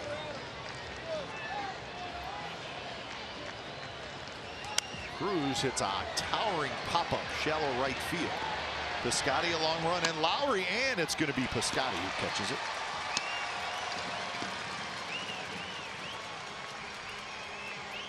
So that is out number 2 here in the 5th inning. Well, this is not easy. You can see the shift, but you see where Jed's at, a little more up the middle. Double play. Piscotty hustling in, just not sure. You can see him call it at the last minute. Jed peels off.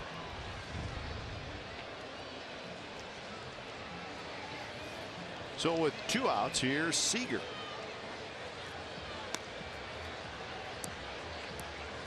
Seager had a base hit in the 4th and then scored on Healy's home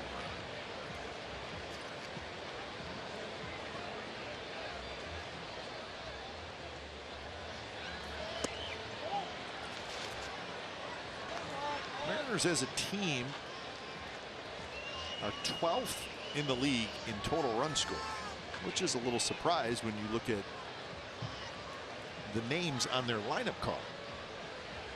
Yeah, they've got it has not been a great offensive year for them when I think they thought that it would be. Right to Olsen, he's got it, and that will do it. Runner stranded, bottom of the 5th coming up. It'll be Olsen, Piscotty, and Laureano. We're tied at 5.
So bottom of the 5th, Mariners 5, A's 5.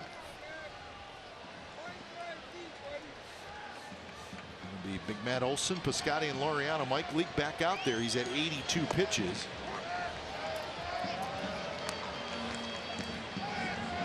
Well, he hasn't been sharp, Kite. Nope. But he's done what we saw Montas try to do last night, which was keep them where they're at after the damage has been done, get as deep as you possibly can in the ball game. And for Mike Leake and the Seattle Mariners right now, it might as well be 0-0. Start with a clean slate. Offense evens it back up, and if you can go out and navigate these waters one more time, he'll leave you and the club in a decent position. That's a base hit right center field. Hustling over is Haniger. Olsen is going to try for 2. Here comes the throw, not in time. Leadoff double.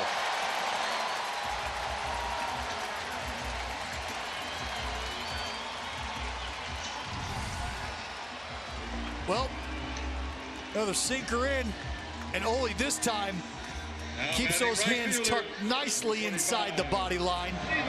Doesn't quite get all the barrel on it. Sounded pretty good. But up into that doubles alley, and Haniger not able to field it cleanly. And Ole's 2 out of the box. He sees the bobble, and that confirms it. Cruising in easy up with a leadoff dub. For Dallas, it's a single E9. Single E9. There you go. I had it down as a double as what? Shows what we know. Get your white out. So, A's have to execute offensively.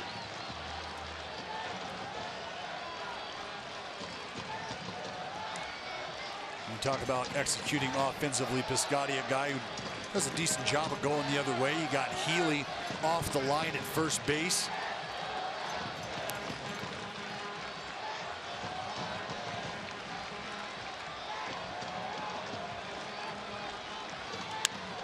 Base hit right field. Here comes Olson. Here comes Haniger, and Haniger dropped it again. But Olson was being held by Matt Williams, and he decided to stay at third. He did look and see that Haniger had juggled it, but he decided to stay there. Well, that's the thing. As a runner at second base, you're picking up Matt Williams, the big Marine. He's going to let you know what's going on. But as soon as you get to third, as you see Matt Olson, the ball is now sort of in front of you, and you have an idea of what's going on. And he balked at the notion of taking off Haniger 2 plays in a row. Having a tough time coming it up cleanly. But now you can see Ole sees the stop sign from Matt Williams, sees the play bobbled, thinks better of it. The A's are in business. So here's Laureano. And Laureano got a hanger. And Leake's thrown some hangers tonight. He has. Like you said, he's thrown a fair amount that have backed up, and that is what you don't want if you're a pitcher. Adam Warren, the right-hander, starts to throw.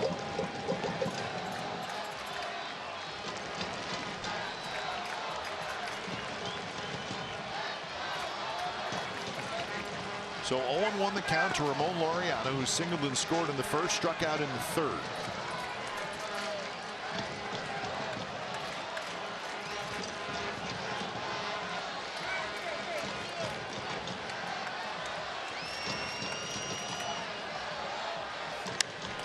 Drive to right. Haniger hustling back. Haniger makes the catch. Olson tags. He's going to come in to score. 6-5. The A's lead on the sacrifice fly by Laureano.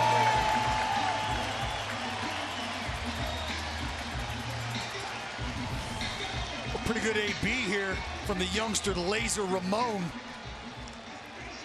Fastball in. Crowds him just enough. But Laureano gets it in the air the other way. More than enough to bring around the big man, Matt Olson. Well, Laureano gets his 11th RBI, and here's Marcus Semien. So 6-5, A's grab the lead back. Productive outs, Kite. Yep. Productive outs. Talk about manufacturing runs. Obviously the homer is there, but if you've got the opportunity to get them on, get them over, get them in, you got to execute. Lou Trevino just now starts to get up.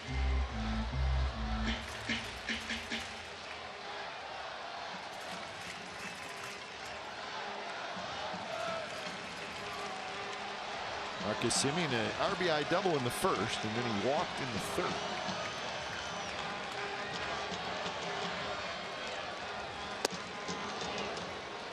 Chase that high fastball, 88 miles an hour, but just up around the letters. Looks appetizing. Hitters are aggressive on pitches up in the zone. They feel like they can handle them. Feel like there's damage to be done up there. And with Mike Leake, you got Addition and subtraction of velocity, movement.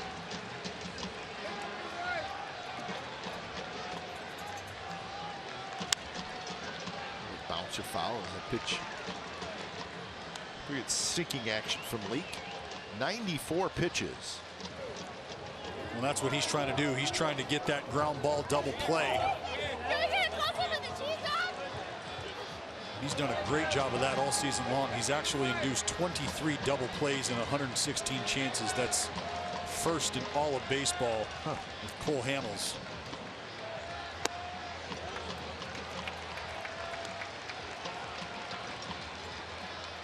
So really, when you think about that, that's at about a 20% clip. 20% of the time, runners on base with an opportunity for a 2-ball. Mike Leake executes. Not that time as Simeon wraps a single into left field. That's the 3rd hit in the inning.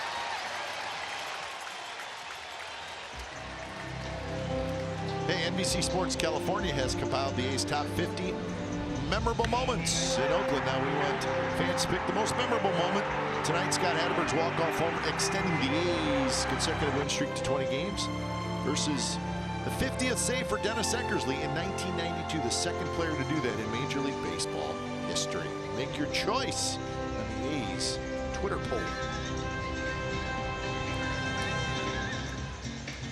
All right, we have a pitching change as Mike Leake goes 4 1/3 innings tonight.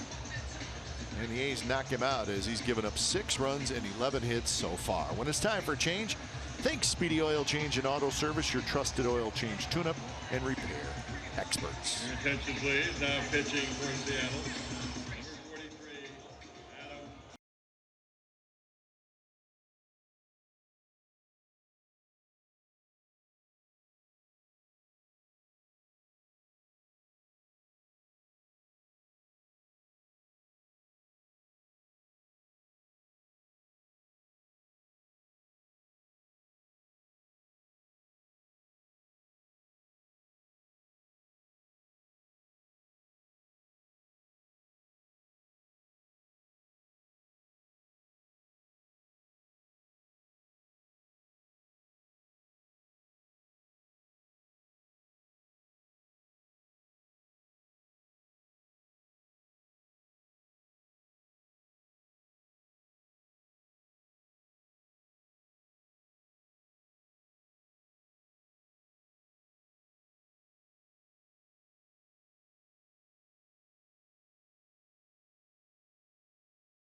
By the Chrysler Pacifica Hybrid, America's first hybrid minivan.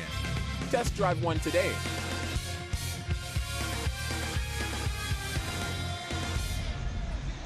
So the A's have taken the lead 6-5 and still batting with 2 out, or 2 on and 1 out. So Mike Leake, nothing going right tonight for Mike Leake, and you could kind of see it early on. He just didn't have it. So Adam Warren comes in. Saw Adam Warren last night. Inning of work. Yeah, 24 pitches for Warren.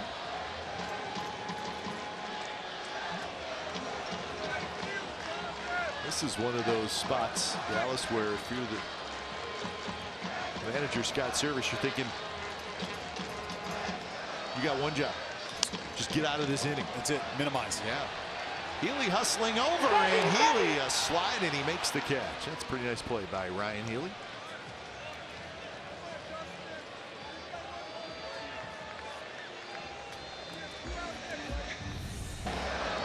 Well, familiar with the territory, knows there's a lot of ground to cover, but knows there's gold at the end of the rainbow if he's able to get there. Goes into the control slide, slows up, makes a play. And you can see Nelly Cruz in the background telling him 3-3-3. Good heads up play by Heels.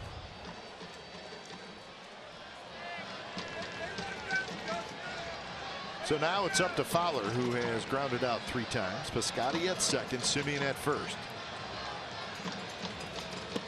First pitch runs off the plate.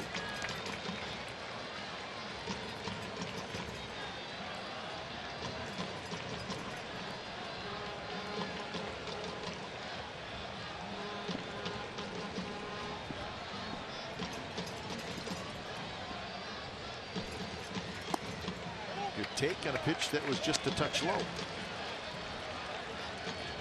Well, this is what we'd like to see out of Fowler. We saw Martini exhibit some of this as well. Patience at the top.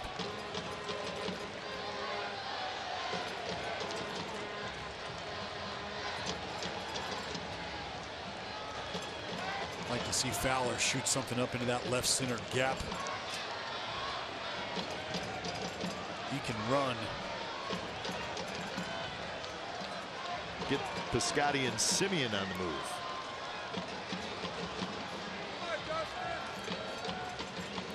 That's the idea. 2-0 fastball count. Make it something middle away here from Warren, trying to get back into the count with a strike.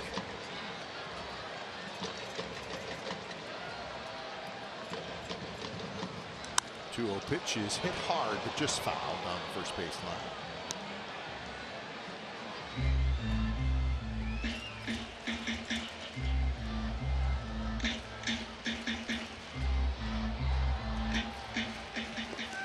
A's with 5 in the first and 1 here in the 5th. Mariners with 1 in the second, 4 in the 4th. So kind of a wild game, and it's still only the bottom of the 5th inning.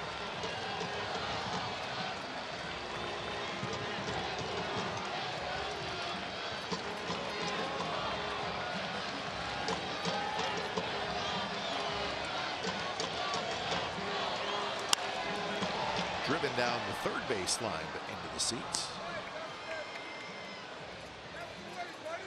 Well, for Fowler, you just want to continue to spoil. Got a fastball he might have been able to handle there, but if it's not what you're looking for, continue to protect and fight.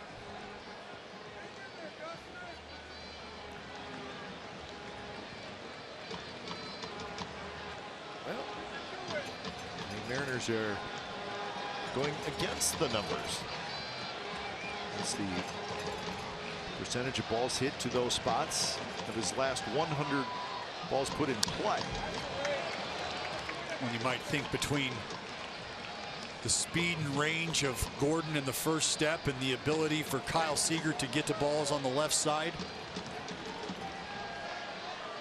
might be an opportunity for them to give themselves a little more cushion. But if Fowler's able to shoot it through there, Piscotty scores. He's keep rolling.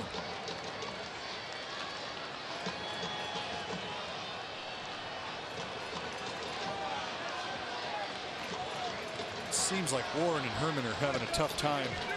A little bit. Yep. Being on the same page. And he got him swinging. Good changeup by Warren, 85 miles an hour. The A's get a run. Laureano with the sacrifice fly. 6-5 Athletics.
California is brought to you by Kelly Moore Paints. Go where the pros go. Kelly Moore, the painter's paint store.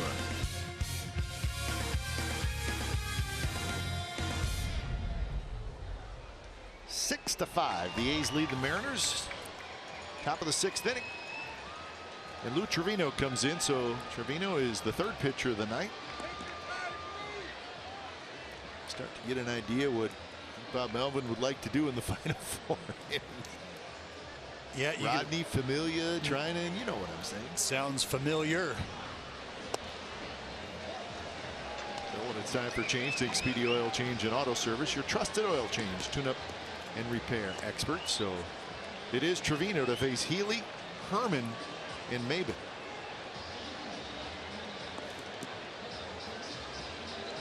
Healy with a big 2-run homer in the 4th inning that tied the game. Waltzes this one to the right side, right to Lowry. 1-1.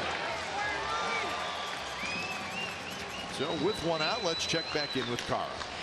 Hey guys, we're hanging out in the treehouse. Ran into this beautiful family. We've got Randy, Jamie, 4-month-old Ryder. They had their tickets for tonight, then found out it was access day and have loved taking advantage of all the deals. $10 parking for start. What else have you purchased that was a great deal?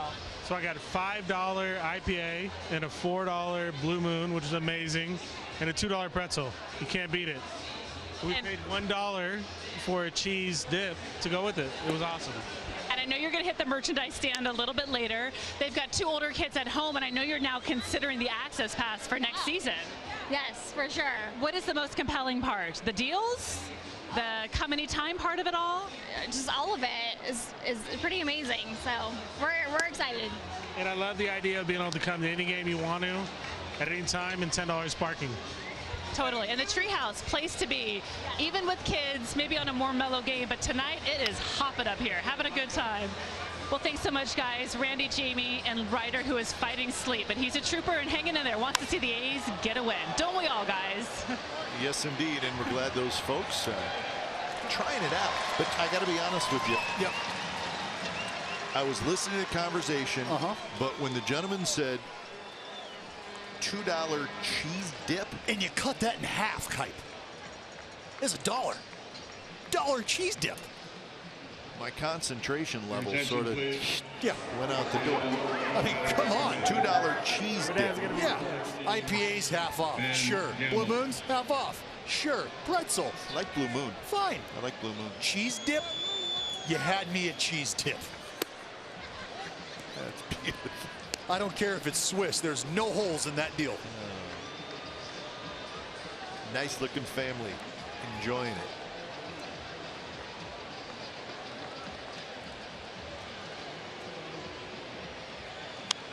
Gamble fouls it straight back. So Ben Gamble is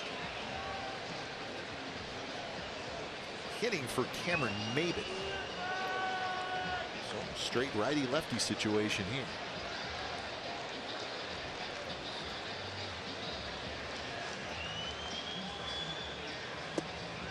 Strike right on the corner, 1-2. It's about matching up. And it's not necessarily late in the ball game, if you will, but you talk about matching up. You talk about trying to maximize run scoring opportunities.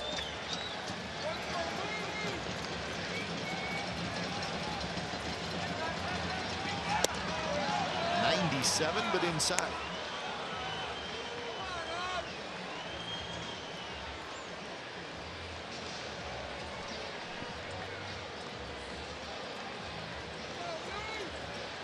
Maben was 0 for 2.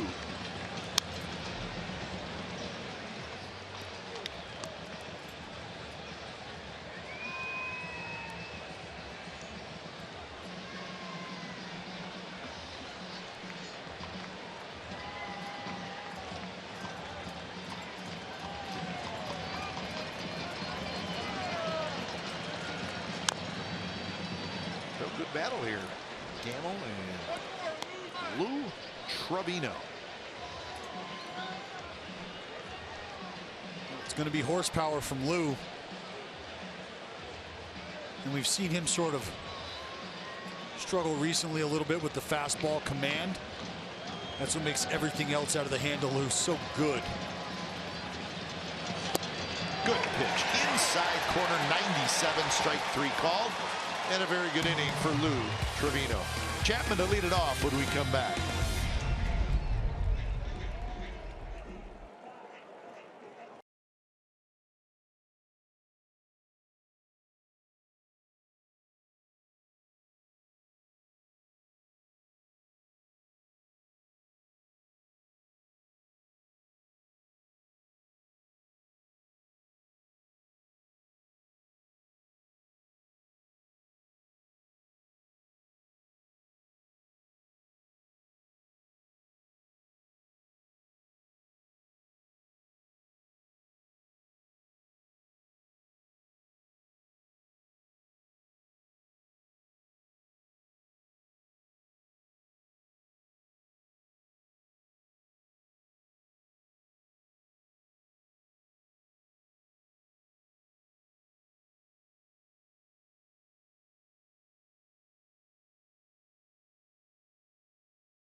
Sixth inning. That's a great look at the treehouse. Jumping as always. Mitch Haniger moves over to center. Ben Gamble stays in the game, and he's going to play right field. So Cameron Maben is out. Adam Warren is not. He's back out there. He got the final 2 outs of that 5th inning. As he'll face Chapman, Lowry, and Davis. First pitch to Matt Chapman is outside. As we told you earlier, the Astros lost. Final score, Angels 3, Astros nothing from Houston. Andrelton Simmons hit a 2-run homer in that game. It was 0-0 into the 7th, I believe. Tight ball game. Berea got the win. Valdez, the young lefty, took the loss for Houston. So the Angels have won the first 2 games of that series.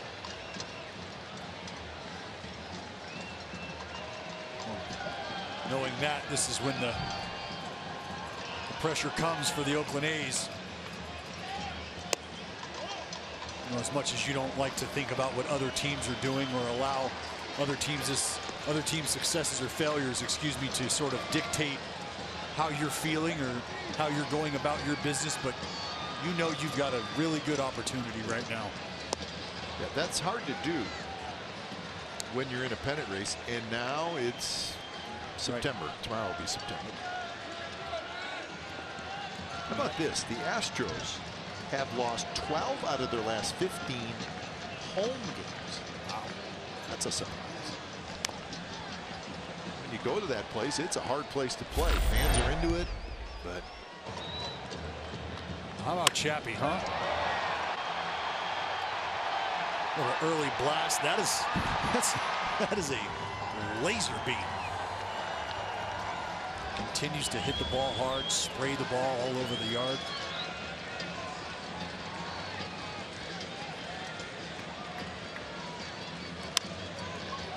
Over the mound, Gordon charges, fires to first, and they just got Chapman. This is a pretty good play by old 9-ball there, D. Gordon. Check this play out. This ball sort of jumps up right about here. Boom, up into the wrist elbow area of D. Gordon. He's thinking this ball is going to come down. It pops up. You see him sort of give some ground with his glove. give that ball a little bit more time to get a little deeper so he can make a good play on it. Not an easy play there. Might look like that to the naked eye, but there's a little more there going on than just a hop.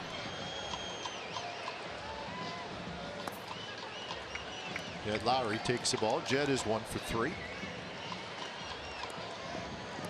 Yankees won tonight. They beat the Tigers 7-5. They were trailing that game 5-4, but they scored 3 in the bottom of the 8th to take the lead. Tigers did that to the Yankees last night. And the Yankees win it again 7-5. Gardner, Hicks, and Andujar. Homer. Yankees keep clubbing away. Home runs by the bunches. Yep.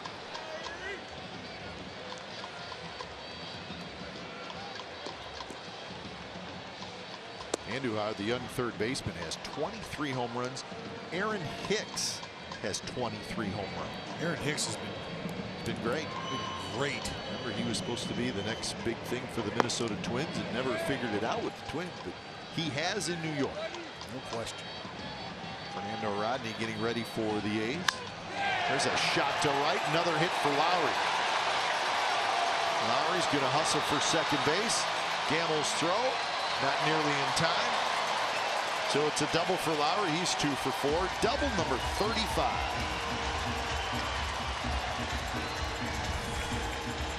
Old hat for the man named Jed.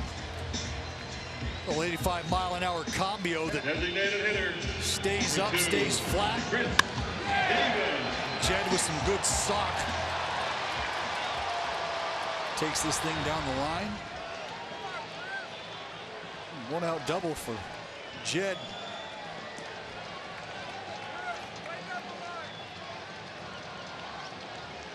And here's Chris Davis.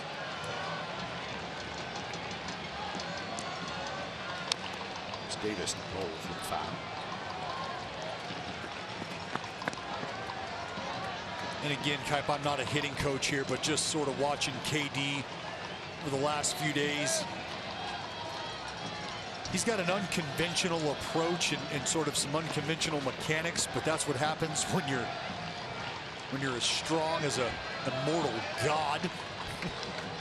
Looks like he's just sort of pulling off a little bit more than I think we're used to seeing. That's a base hit center field. That's going to drive home a run as Lowry rounds third. He'll score without a throw, 7-5. All of those things are reasons why I'm not a hitting coach as well. I thought you were right on. But again, talk about him pulling off. You see that front hip fly open. Nothing new from KD, right? You know there's still a lot of pop in that bat. But this ball is torched up the middle, right back through the box, right where it came from. And you've made the point all year long, and even more so in the second half. We talk about Matt Chapman and his progress, but Chris Davis becoming a better hitter day in, day out. And look, sometimes you take those steps backwards. You experience those struggles. And that was a good example right there. It's a good example of how he has simplified the game for himself in certain times. Sean Armstrong, the right-hander, throwing. Well, it'll be interesting now just to see if that gets Chris Davis going. Sure. It's very well made. I tell you right now, that's bad news for the rest of the AL. Yep.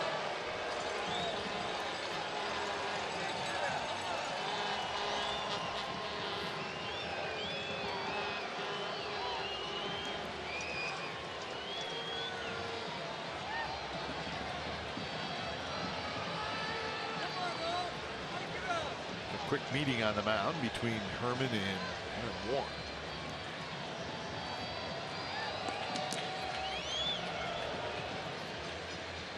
They're trying to minimize here. They want to make sure they can handle Matt Olson, looking for a 2-ball. Well, Matt Olson's had a big night. He's 3 for 3. 2 singles, a double, 2 runs scored, and an RBI. Mighty swing that time, missed it.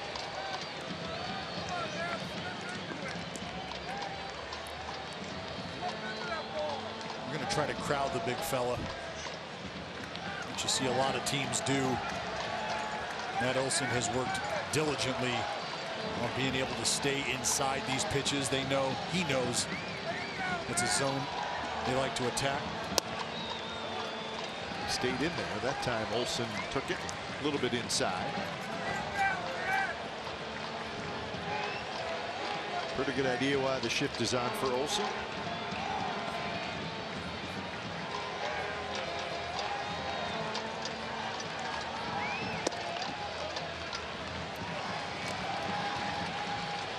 Three pitches for Warren. Remember, he threw 24 last night.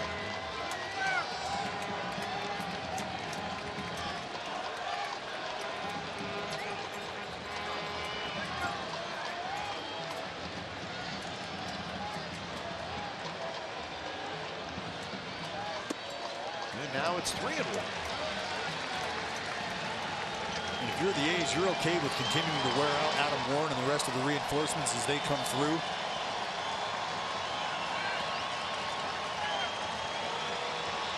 Sure, there will be plenty of arms here tomorrow for both squads.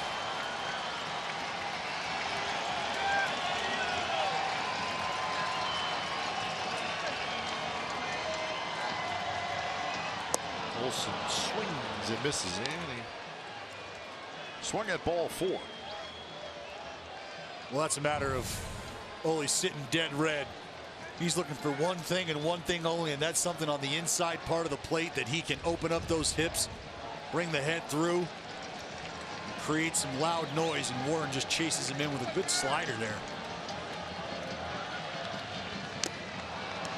Just got a piece of it.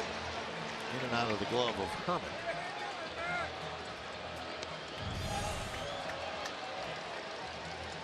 New life.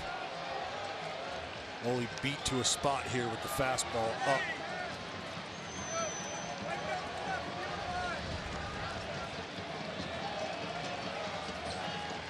Davis, the runner at first, a run in for the A's to extend the lead to 7-5.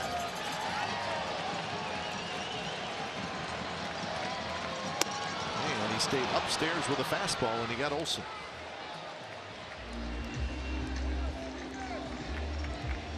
Well, that was sort of that's his second strikeout. And that was sort of the theme during this AB. You could tell they wanted to chase him in, chase him up.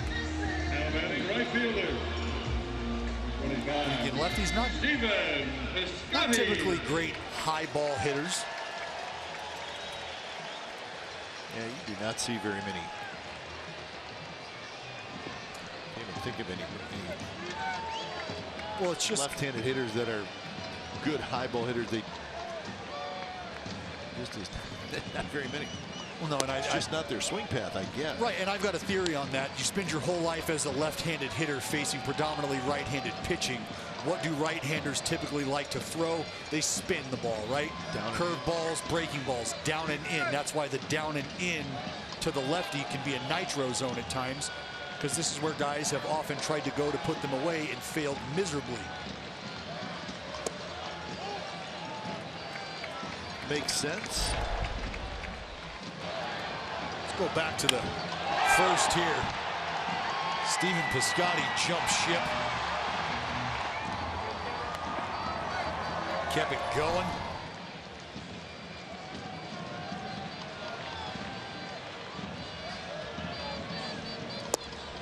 Chased that one, and it was not a strike, so 2-1.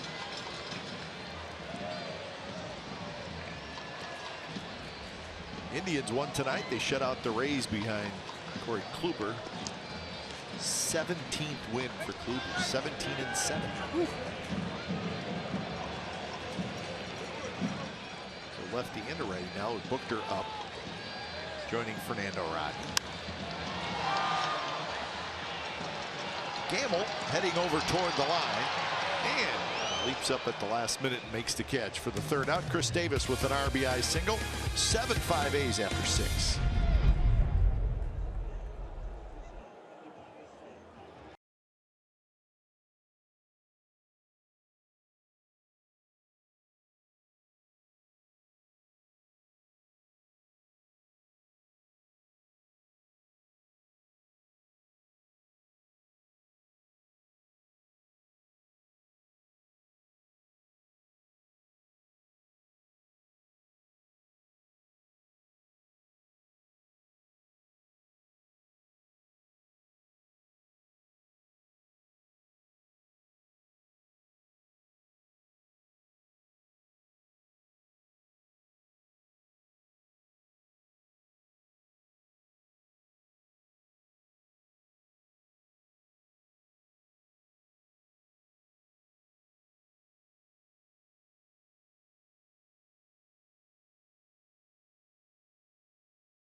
refreshing finish. Remember this?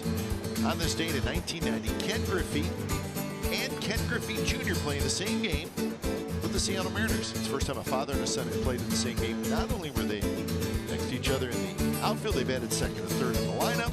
Griffey singled, the Mariners won the game 5-2. Think about that. That's pretty cool. Father, son, same lineup. He was a very young Ken Griffey Jr. I want to say, is that his first 1990? Yeah, 89 rookie year. 89, so that was his second year in the big leagues. Of course, his dad, part of the Big Red Machine. You think about, I believe they went back to back. How about that? Going, yeah, like later on in the year, right? Yeah. Or, I know they hit home runs in the same game. Yeah, back to back with your old man. Too shabby. Hey, when it's time for change, think Speedy Oil Change and Auto Service, your trusted oil change, tune-up, and repair experts. Fernando Rodney comes in. A's with a 2-run lead now. Top of the 7th inning. Well, you called it. And a pretty good idea of how this ball game was going to shape up once Lou Trevino entered the mix. From Trevino to Rodney to Familia to Trinan to thanks for coming. Fernando Rodney, a guy, you know, I've really spoken at length about the emergence of Lou Trevino and what he has meant to the bullpen, what he meant to the bullpen early on. And since the arrival of Fernando Rodney, he has sort of had that same impression. Roles had shifted. Guys are showing up maybe a little earlier in the ball game than they had been used to previously. But has quickly erased if there were any doubt on how they were going to go about deploying this bullpen. No issues. Nope. You got closers down there. That's all you need to know. And everybody gets it. Bob Melvin makes sure of that. Yes.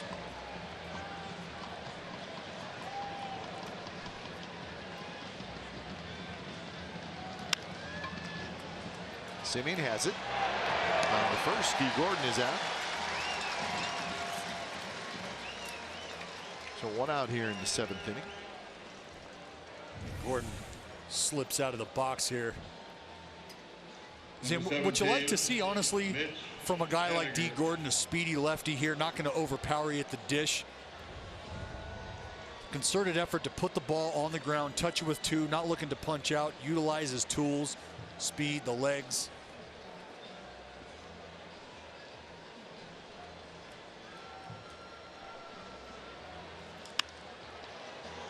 Jed Lowry cannot quite get it. So Haniger has a 1-out single.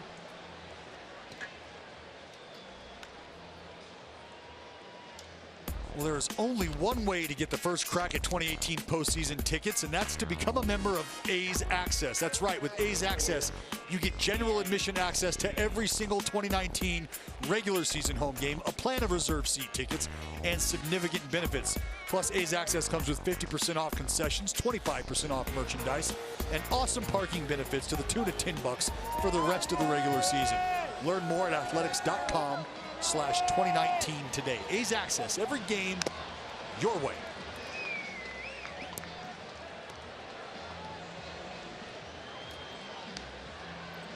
Well, the fans are enjoying the benefits tonight. They are. Everybody here tonight got a little taste of that cheese dip.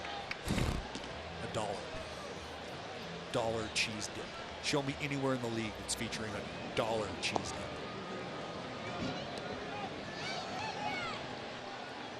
Oh, 0-1 to Denard Span. This is an important guy to get. The big boys are coming up next.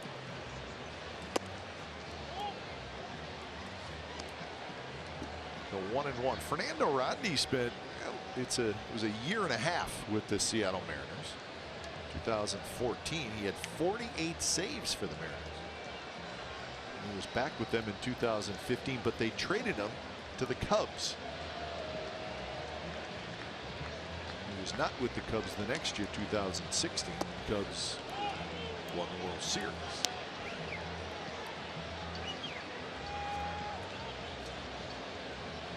Last year was with the Arizona Diamondbacks, and he had 39 saves. He's no stranger to the back end, Kite. No stranger to driving that final nail. In his case, the final hit. That's right.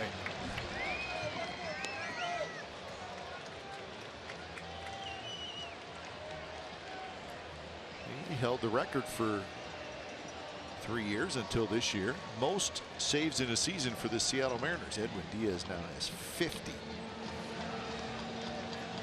Kes Sasaki, he's pretty good for a short period of time. Remember J.J. Putz as well. Yeah, big J.J. Fireballer.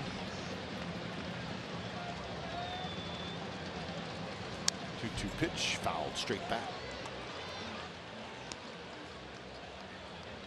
Denard Span was traded on the 25th of May. I want to say that was sort of the first significant trade during the regular season in the big leagues. Well, him and Colomé, right? Yeah. Come over together from Tampa early. You're thinking, oh yeah, July. Well, the Mariners got that done on the 25th of May.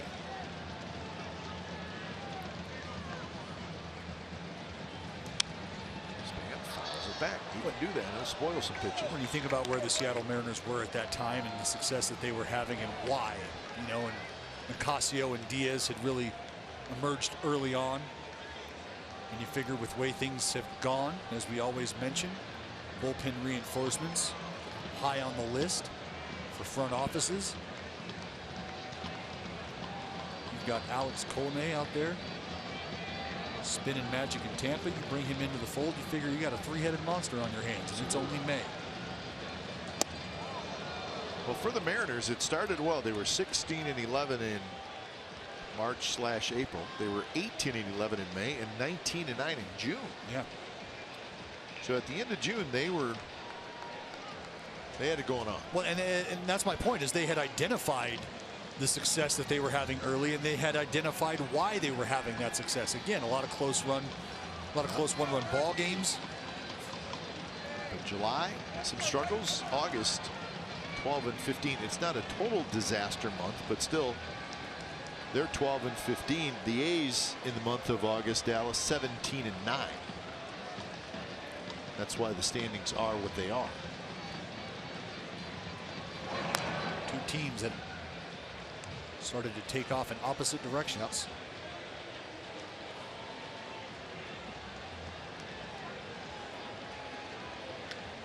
And you see what the A's have done. They started to get it going in June and have not slowed down. Runner goes, almost grounded right to Lowry. So the A's will get the out at first. Haniger now in scoring position. Well, Haniger was off on the pitch in an effort to do just what they did, stay out of that double play. Now batting, number 22, Robinson Cano. So here's Cano. Interesting matchup here.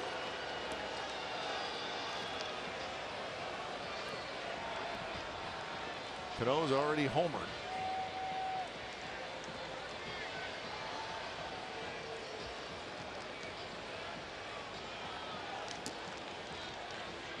Solo shot, 4th inning. He walked in the 5th, and like he may have been taken all the way, and Rodney pumps in a strike.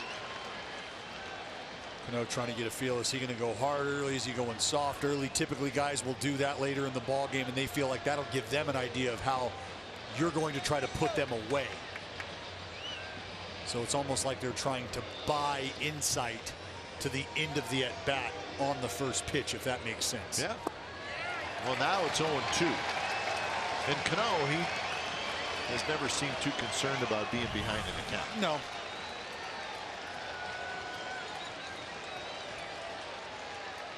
But you can see, I think, right here, just by reading that swing, obviously expecting fastball, didn't get it first pitch.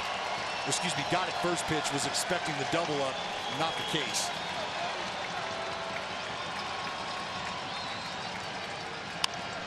Cano hits that one right past the mound. Simeon's there. Side retired. Runner stranded. 7th inning stretch from the Coliseum. 7-5 A's lead.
NBC Sports California is brought to you by Toyota. Designed for the grind that comes through every time. See your local Toyota dealer today. Toyota, let's go places. By Southwest Airlines. Low fares, no hidden fees. That's transparency. By Xfinity. X1 will change the way you experience TV. And by Cresco. Your #1 choice for tool and equipment rental with 19 stores to serve you in Northern California. So bottom of the 7th, 7-5. Kind of a festive crowd tonight. 17,942. But seems to be it was a good vibe. Yeah, a little buzz in the air. The Friday night crowd. So Sean Armstrong comes in, making just his 2nd appearance. 92-95 from the righty. The fastball, curveball, slider as well. Done a great job against righties in his outing. Righties hitting 170. Spent the season in AAA where he had 15 saves for the Mariners AAA team in Tacoma. ERA very good at 1.77. Yeah, 1.77, 49, 50 games, something like that. He's been with the Indians at the big league level.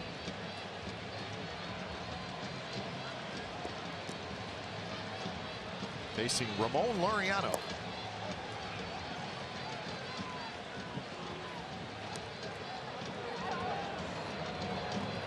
So Familia starts to throw.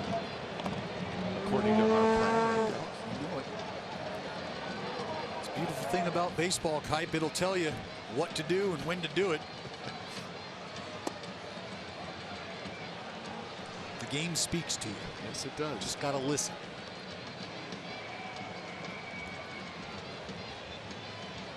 Two and 2 to Laureano. Simeon will follow, and then Lucroy here in the bottom of the 7th.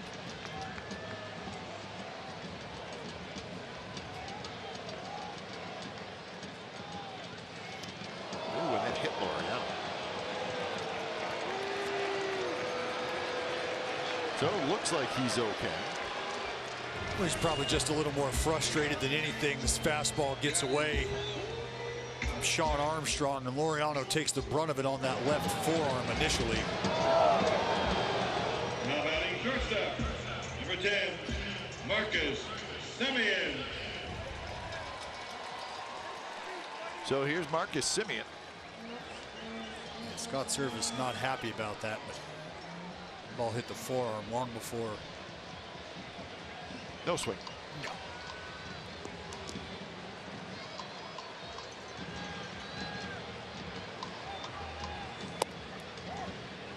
The first pitch to Simeon is in for a strike.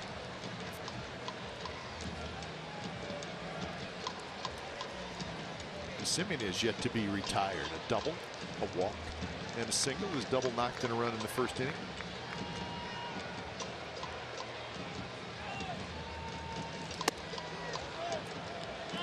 Marcus Simeon, again, one of those guys we talked about. Kind of mentioned this with Chris Davis. Hadn't really seen a hot streak until recently, and now obviously dealing with that little bit of a cold streak that he flushed after that knock last time. Let's hope so. Around, but Simeon, a guy who's been swinging it well.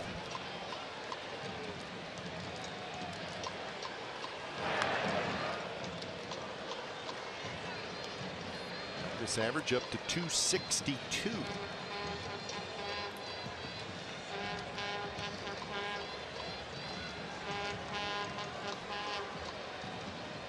Mariano has a good lead. Could be thinking about taking off. Slowly hit towards Seager. Charges, throws on the run. Simeon's out. But he moves a runner up. And now Jonathan Lucroy will hit.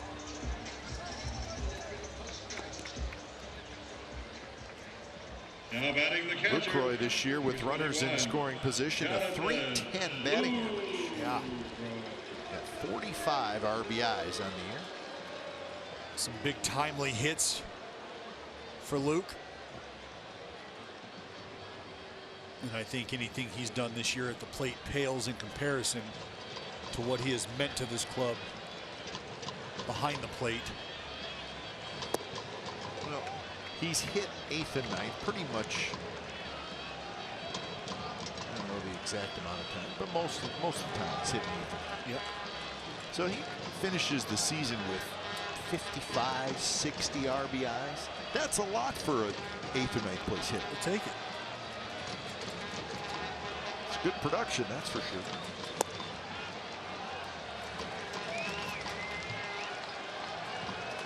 So he's sitting a 2-0 count. He's sitting 2-0.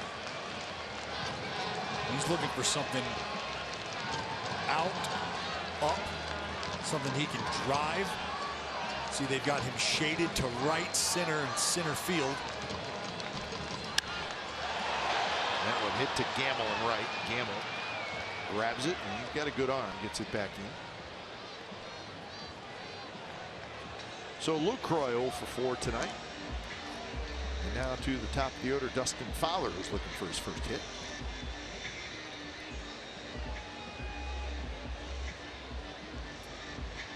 Now batting left fielder. Fowler has grounded 11, out 3 times. And he has struck Fowler. it.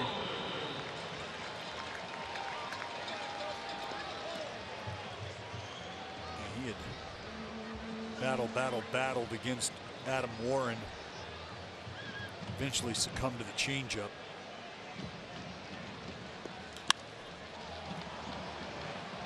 Long run, everybody involved. Span in foul territory. Grabs it. And the A's strand Laureano at second base. 8th inning coming up.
by your California Ford dealers.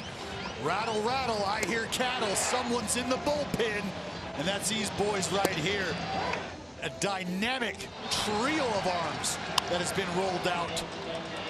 And this is the strength of the Oakland Athletics on display here. Give your team an opportunity to win. Ring that phone, and they keep rolling out. Kite. Well, the bullpen last night, it was all one guy, Wendelken. Yeah. But still, 3 shutout innings. That's right. He's a part of that group. I had mentioned, even with the circumstances, that Wendelken came into the game under, an opportunity nonetheless to prove your mettle. Absolutely. Show your worth. Chad Pinder's in left field. He will take over, along with Yaris Familia.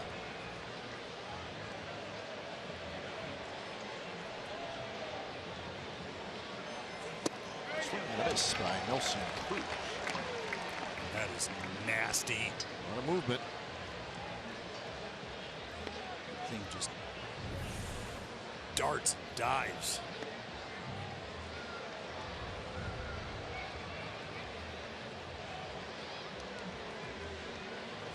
How important is it, you think, you have your relievers kind of stacked up, which I think generally you could say that with the A's, but how important is it for each guy's stuff to be a little bit different than the rest of the guys? Well, typically I think you would like that as far as what these guys are going to start seeing. As Familia puts away the boomstick.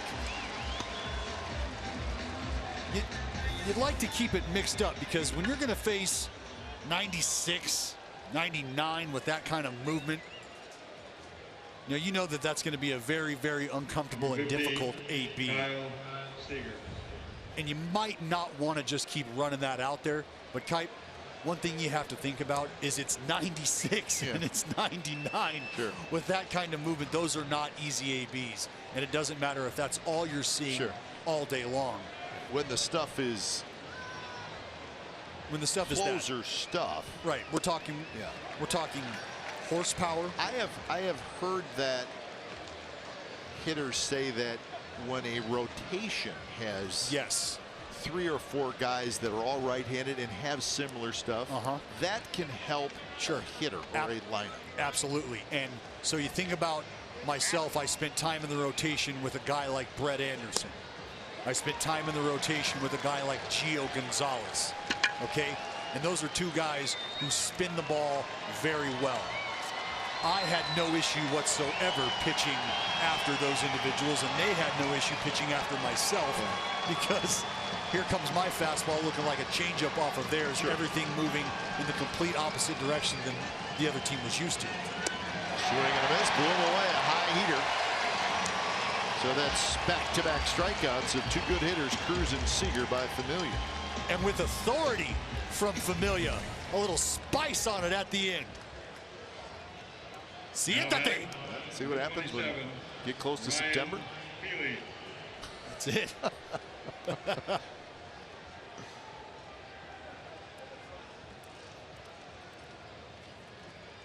So Seager heads back to the dugout. He's 1 for 4, and here's Ryan Healy. Yep. Frozen pizza for Seager. Healy 1 for 3 with a 2-run homer in the 4th. Right on the inside corner. That's a nasty pitch. So Familia, we've been keeping a close eye on him lately. Much better control tonight.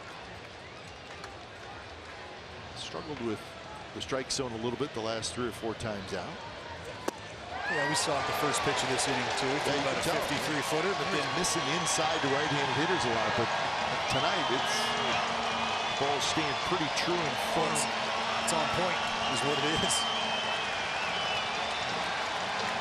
So the crowd is into it,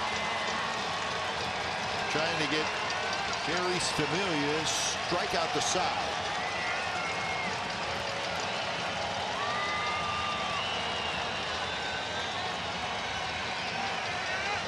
quick deals, and it's outside. So maybe a little quick pitch there. No doubt. No doubt. We saw it from Frankie Montas last night and in previous outings.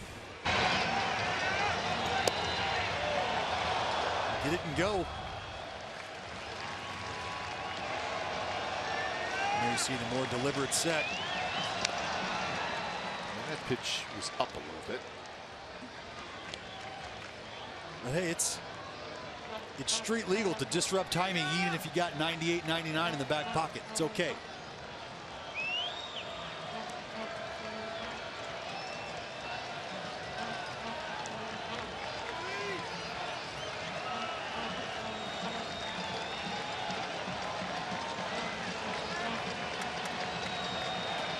Another 1-2 to Healy. LaCroix goes outside, and that one comes back inside. Floated toward left center. Laureano dives. He caught it. No. He had it. Just popped out of his glove. It's going to be a hit for Healy.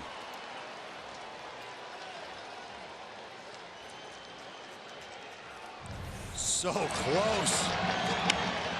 It's a tough ball to read, a full swing off a strong dude like Ryan Healy.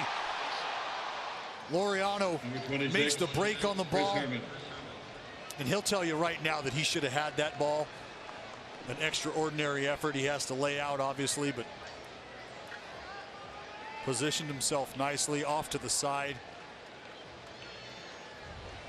And it's probably us having been spoiled, almost expecting Laureano to come up with that ball. Yep.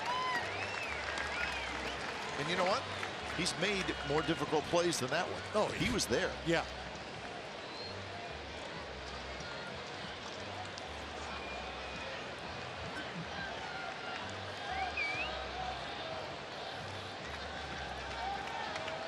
So 0-1 the count to Chris Herman.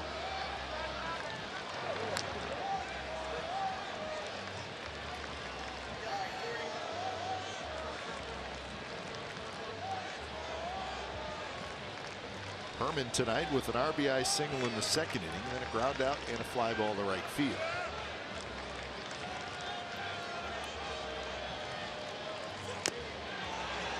Just got a piece of it. He got a pitch on the inner half. I don't know if he was looking in there, but he got one. Well, you think you don't want to get beat inside. But with Familia's stuff, it's more about reacting, protecting, especially here with 2 strikes, down 0-2.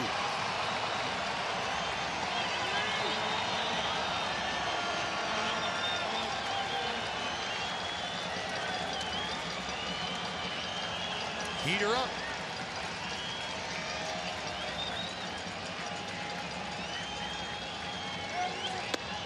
He misses up and away.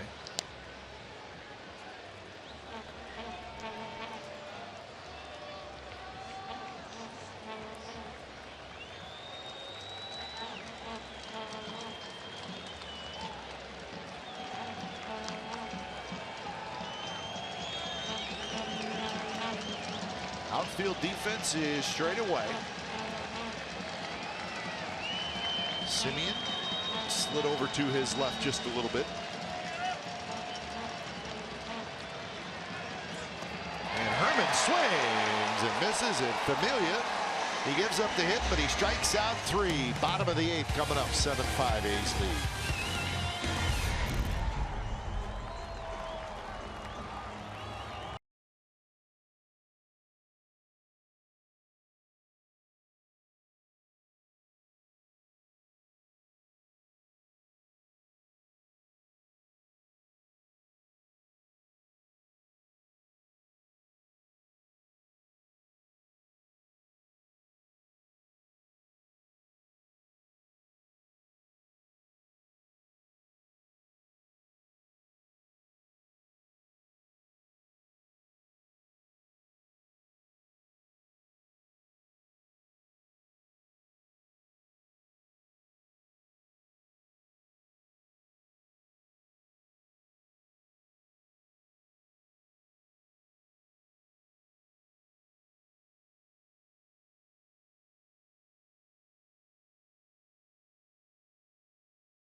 All right, here's our game summary brought to you by your local Toyota dealers.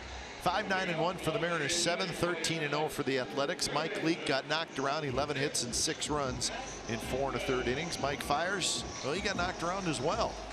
He gave up 5 earned runs in 3 2/3 innings, but the A's offense with 13 hits and a 7-5 lead, and both these teams have looked up at the scoreboard and they have seen that the first place Houston Astros lost tonight at home to the Angels 3-0.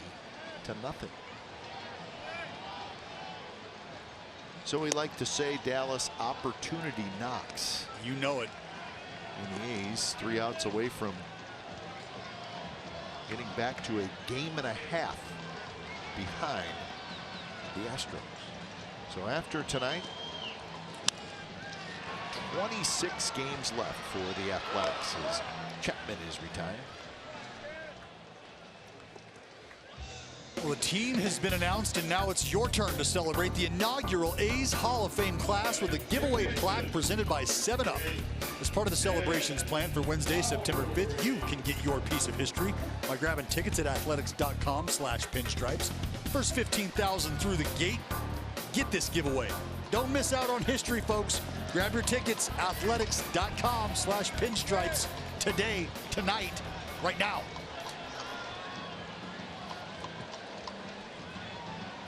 I'm going to go to that, I think, September 5th.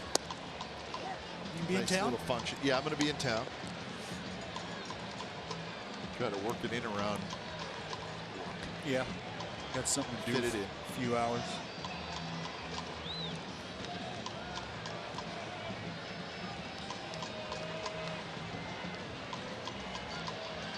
On 1 to Jed Lowry. 2 more hits tonight for Jed Lowry, a single and a double. As the closer, Blake Trinan, is getting loose. Jed Lowry now 139 hits in 132 games. 35 doubles, 21 home runs.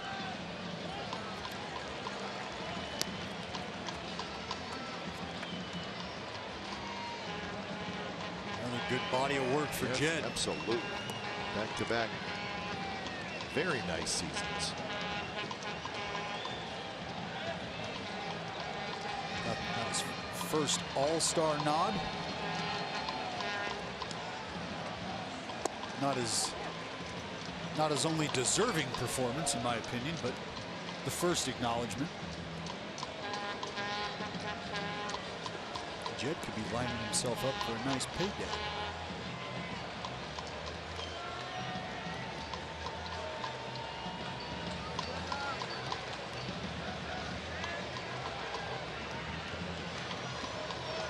Pitch. Slap foul. Here's a spoiler. That's a pretty good pitch by Sean Armstrong. How about that? That's going on the mantle, Kite. See what A's Access does? Yep. It just gets you excited. Turns you into a fan. Come on.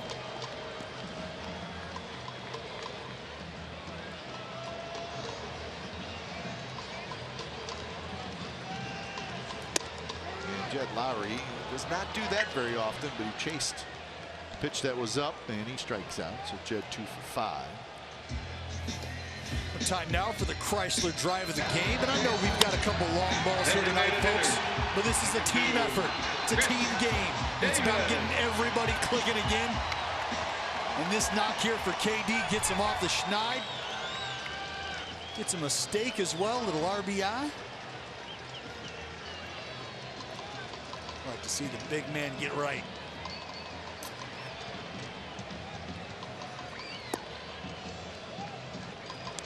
That RBI in the 6th inning. RBI number 104.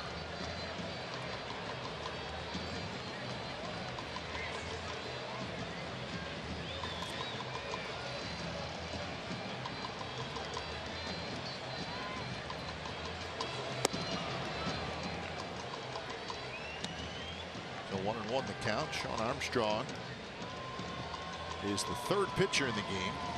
As we showed you in the game summary, Leake went 4 1/3. Warren went an inning and 2/3.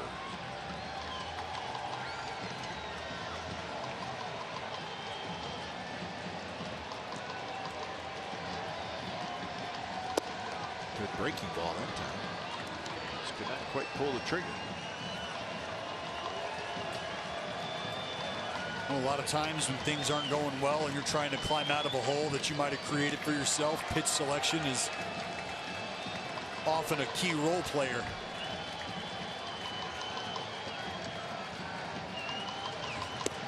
And a fastball at 93 miles an hour, so a pretty good inning for Sean Armstrong. Trinan coming in to save it, 7-5-8.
NBC Sports California is brought to you by Staples, the back-to-school specialty store.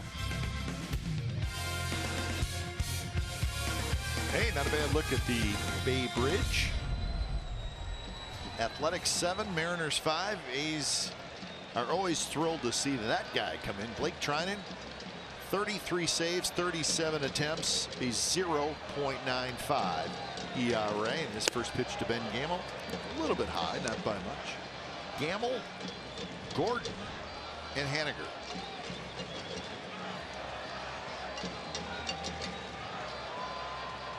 Ben Gamel is 0 for 1. He pinch hit in the 6th. There you see two different pitches from Blake Trinan. That first pitch was a four-seam fastball up in the zone. That ball right there at 97, two-seamer or the sanker from Blake Trinan. No chance there. Way off the plate, down and in, and Gamel chased it. 94 mile an hour slider cutter hybrid. Good luck.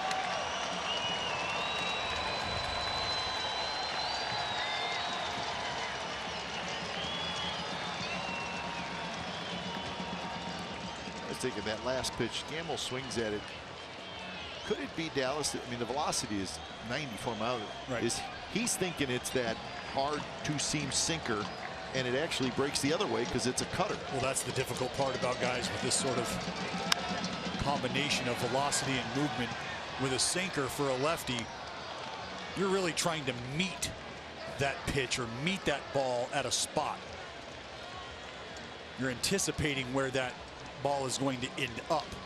So when you're thinking about 94, 95, well, you've got to have that foot. You've got to be on time. You've got to be ready to go. Now you factor in movement. 3-4 inches one way, 2 feet the other. It's not fun. Big Bouncer just foul. We will be back with you tomorrow night. Game time an hour earlier to be James Paxton, who will come off the disabled list. And he will be opposed by Daniel Migden. 5:30. It all starts with A's pregame live. Should be a big crowd tonight. Fireworks tomorrow night.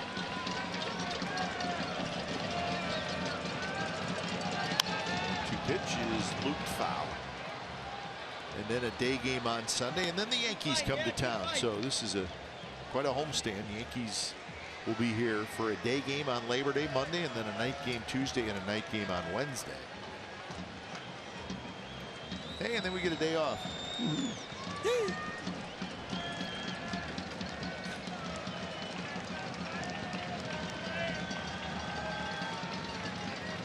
Another 1-2 pitch. Inside 97. Good four-seamer up around the eyes. Might be time to work that 93, 94 mile an hour cutter in.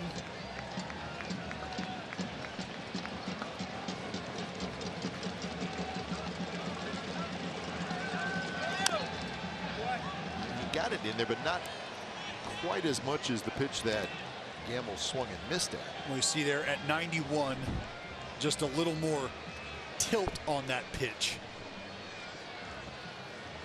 At 94, that tilt you sort of throw through, becomes that one plane lateral moving pitch.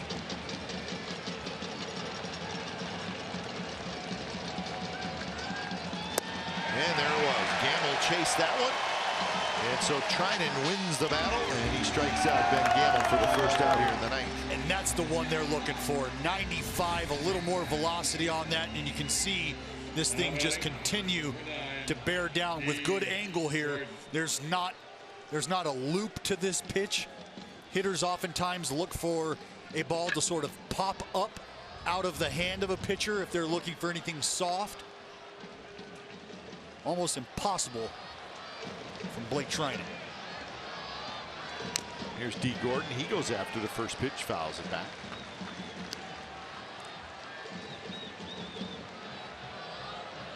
D. Gordon has one hit tonight, playing shortstop. Mariners have been without Gene Segura the first two games in this series.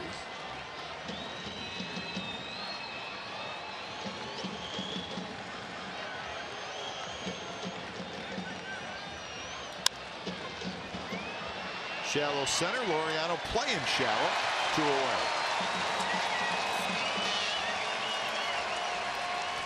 I love it, Kite. Starting to see Blake Trinan really apply a game plan here in the ninth inning. It never has been just a matter of stuff. It's been a combination of thought process, leadership behind the plate, growth on the mound within himself, and confidence to be able to go out and execute. No, you are the right man in the right spot for the job.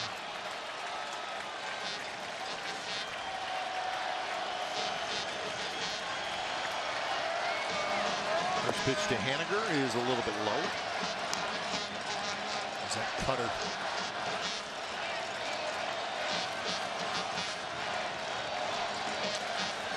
Haniger 1 for 4. He had a base hit in the 7th inning.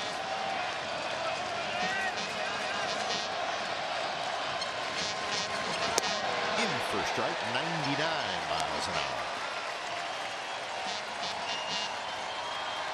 Fires, Petit, Trevino, Rodney, Familia, and now Trinan. The bullpen has been spectacular tonight.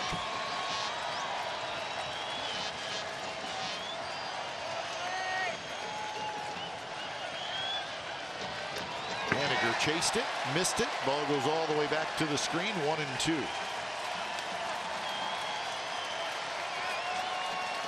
Astros lost.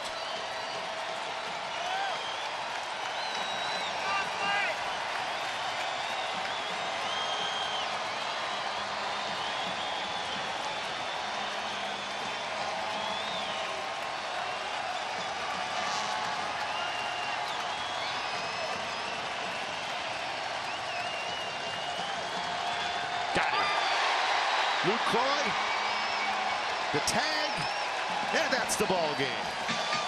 So Trinan 3 up, 3 down with a couple of strikeouts. He gets his 34th save, and the A's even up the series at a game apiece with the win. And with the Houston Astros losing tonight, the A's pick up a game. They're a game and a half out of first place, and the month of August is done. The A's go 18-9 in August, and again, they will enter September a game and a half out of first place. Time of game tonight was 3 hours and 7 minutes, and the attendance was 17,942. Final score tonight, the Athletics 7 and the Seattle Mariners 5. Time now for A's post-game live. Let's head out to the treehouse.